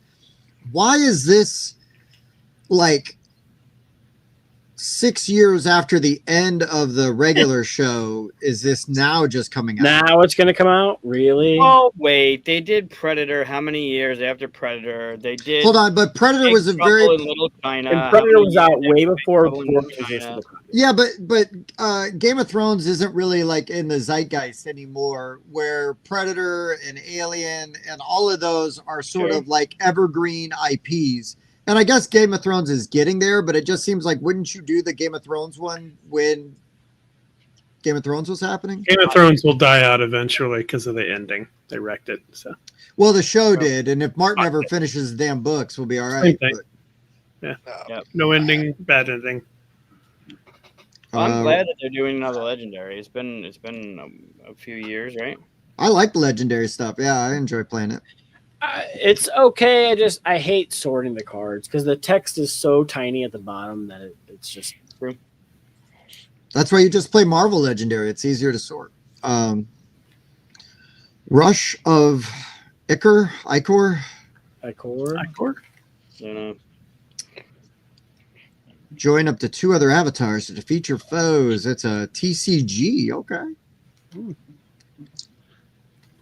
And then Tiny Tina's Wonderlands, the Yeah, Chaos they added Chamber. this morning. This is a blind buy for me because this is in the Borderlands universe, one of my favorite video game IPs. It's trick taking.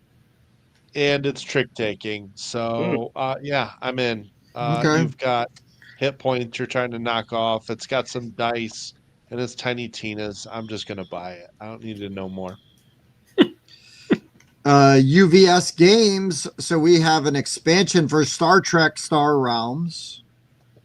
Borg Invasion expansion. Cool. They have a Star Trek Star Realms? When did that happen? Well, I think that is like not Star Realms. right, Marvel Remix. Yeah. Then we go down to Van Ryder. You know they're gonna have good stuff. No, wait a minute. That's not Star Realms. Star Realms. No, it's not Star Realms. Star Realms. It's like Fantasy Realms. Star Trek. and- yeah, it's Star Trek Star Realms. So it's like Fantasy yeah. Realms and. Yeah, Wise Wizard. Yep, it is. Oh, it is. What? Yeah, it's publisher UBS and Wise Wizard. Deck building. Yeah. Weird. It's an Yeah, but expansion for Star Trek and- Realms. I never Star even heard of Realms. Star Trek Realms though. Yeah, re-implement Star Realms. So it's Star Trek Star Realms, basically. Like it's Oh, It's I am Star I am definitely listening. That could be Based cool. on this 6-sided cube, I think it's a dice pool builder. Yep, that's right, Mike. You nailed it. Crushed it. All right, Van Ryder Games, Dragon Clans. I'm sure that'll be a bust. Nobody will want to breed these cute little dragons. No one will. No. Hmm. Cute dragon games. Push your luck dice card game. Nice. It doesn't have bag building, deck building. No. Is it a game then? Yeah, Right. probably not. Even the game. Probably not. Also, while you're at Van Ryder, get all things Final Girl. And while you're at Van Ryder, check out Tales of Myth and Legend because they had a prototype copy at Origins, and they're gonna have it there as well. Oh, they should have it on here as a demo then, right? I don't know if it's demo ready. Oh, so not a demo, but you'll get to see it, look at it. Yeah, you'll see it. You'll see the art on the cover, and Touch it. you can talk about it. And some of the interior is not up to snuff yet. But if they have it and I'm around and you want to play it, I'll steal it from AJ and play it at night. Right on. I Cool. did that at Origins. It went well. So Yeah. Nice. Now we have Vesuvius Media, so Catapult Feud. And then there's That's the okay. dinosaur version is crazy. Those it's a dinosaurs are fun game. insane. that's a good one. And then we got Weird City Games. We got March of the Ants, the Evolved Edition. Okay, but that's a demo. That's an older game too. Yeah, Really I've good. heard of it. I've always kind of been curious about it, but I've never played it. The newer version looks far superior. Sure. Yeah, agreed. And then Satchel Quest, demo only. It's Or actually a special. bag builder.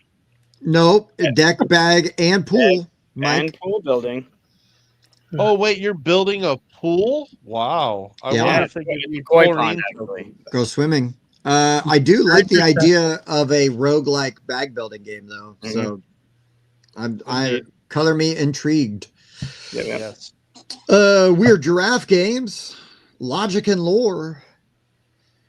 I feel like I've heard somebody talk about this, but I have not played it. It's and a I'm good not one. It remembering was on anything. Kickstarter. It's got a really cool playmat. But it's a fun game. I mean, it's cute. The art's cute. It's good. Worth checking out, I think.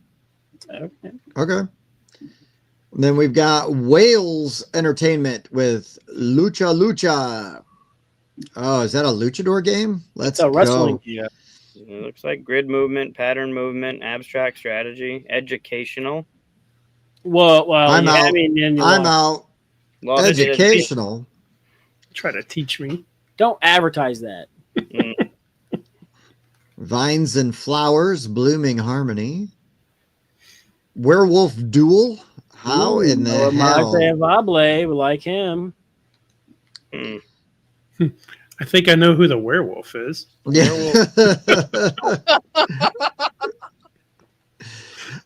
I mean, I gotta just see how that works out.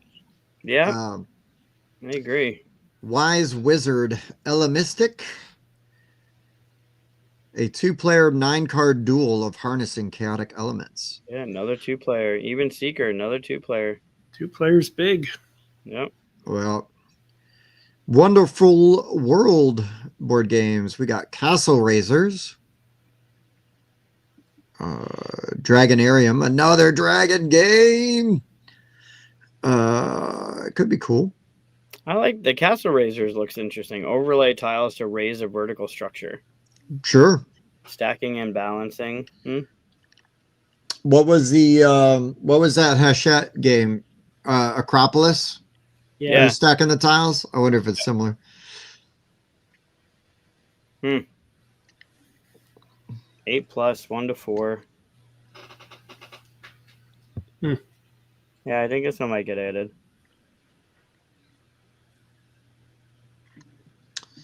Dragonarium is for demo.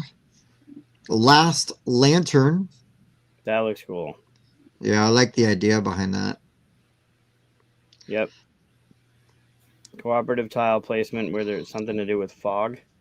Mm-hmm. It's a big board. Really dry looking, but I don't know how it plays. It looks neat though. That one's on my list. I wonder how that goes. Like maybe you're populating the board with stuff to make it more interesting. This next one I really want to be there. I don't know if they'll have it. They probably won't. It says demo. Yeah, no, like I want to take a copy. You just want to buy it. Yeah, Z-Man Games. I want to adopt a copy. Yeah. It'll probably be Essen release, huh? Lord of the Rings, Fate of the Fellowship. Well, it's already out in Europe and the UK. Oh, They already well, have it. But yeah, this looks nothing but good things. It's Lord of the Rings Pandemic, basically. Mm-hmm. Oh. That could be cool though. Yeah, Matt Leacock.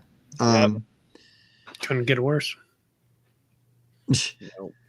That's gonna be really good. And then the last one, Zephyr Workshop. We've got Aegis Combining Robots, 2nd edition. I saw this at Gen Con last year. I thought it looked cool. Because they were next. I thought this dude was next to Galen for Galen Games. Maybe. I don't know anything about that game. I've seen it before. I don't know where I've seen it, but I've seen it. I believe you combine different robots. Yes, I believe that is what you're It's a doing. robot bag builder pool thing. Yes. Critical hits and failures as one of the mechanisms.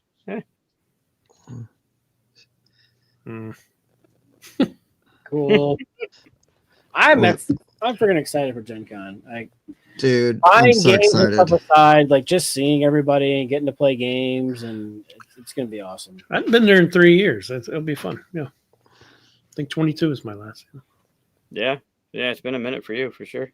I remember seeing Chris there, but he was busy, and there was no way he knew who I was. That was the first time we met too, right, Tim? Yeah. IRL, yeah. Yep. Well, we met in real life before we became friends. I mean, that's how we became friends, was because of Michigan. Usually how that happens. Yeah, that's usually how it happens. Well, yeah. You're Well, only stranger once. friends with Chris, and we haven't met IRL. I mean, yeah, I knew Mike for 2 years before meeting him in real life. So, yeah. I suppose that's fair. Yeah, it's gonna be awesome. I mean, you know, whatever. Those of us that were at Origins, like we've seen a lot of these people recently, but Gen Con's just a different type of monster. It's gonna feel weird for multiple reasons, I think, this year. But it's gonna be great to see everybody and hang out because it's Gen Con. Like it's Gen Con. Yeah. I'm glad we're staying close to the convention, so we'll get to stay late and play stuff and shenanigan. Yeah, won't have to. Yeah, I mean, I don't mind the free place to stay when we crash at my sister's. For but sure. I also don't mind not having to drive 40 minutes. Yeah, there and back. Mm-hmm. There and back again. The only problem, the good thing about staying down in Greenwood and then driving in was like you stop for breakfast on the way. So there's plenty of places to get breakfast. Hoping Well, I mean, right near the convention hall, there's White Castle, so you can. Hell yeah! Oh, you know I'll go to White Castle. Mm-hmm. I'd definitely go to White Castle. I'm in.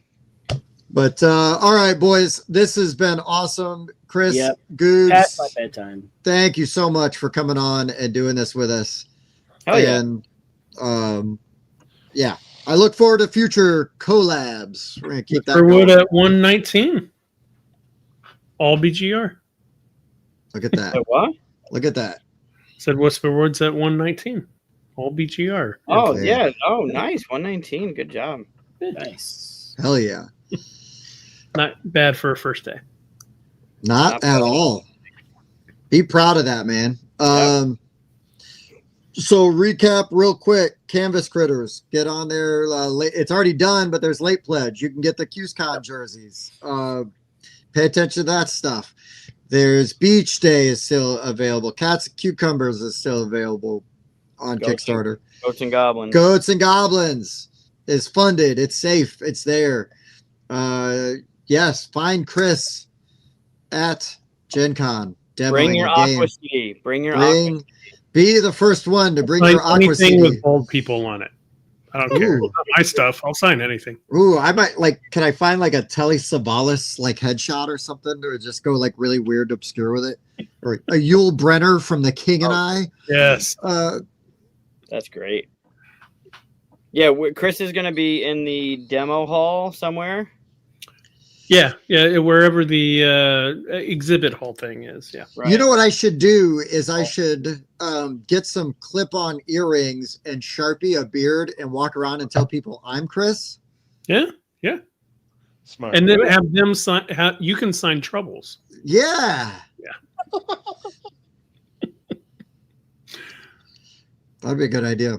All right, guys, this is awesome. We all need to go to bed. We're getting slap happy. We've been slap happy for a while. This is nothing. We're not even at the 4-hour mark yet. Jeez. I know, right? I know. Nearly. I know.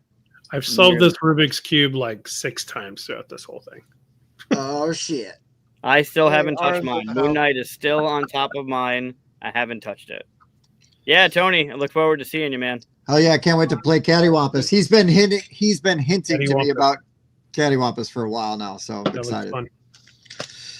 Yeah. All right, boys. For the board game rundown, I've been Tim. Bob. Mike. Mike. No, wait, Chris. We'll see you next time from Gen Con somewhere. Do you like to party?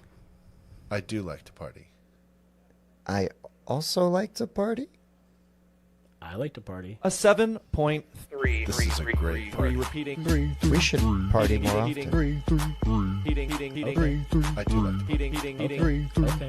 I also like to party. I also like to party. I like to party. I like to party. We should party more often. Okay. This is a great party. Okay.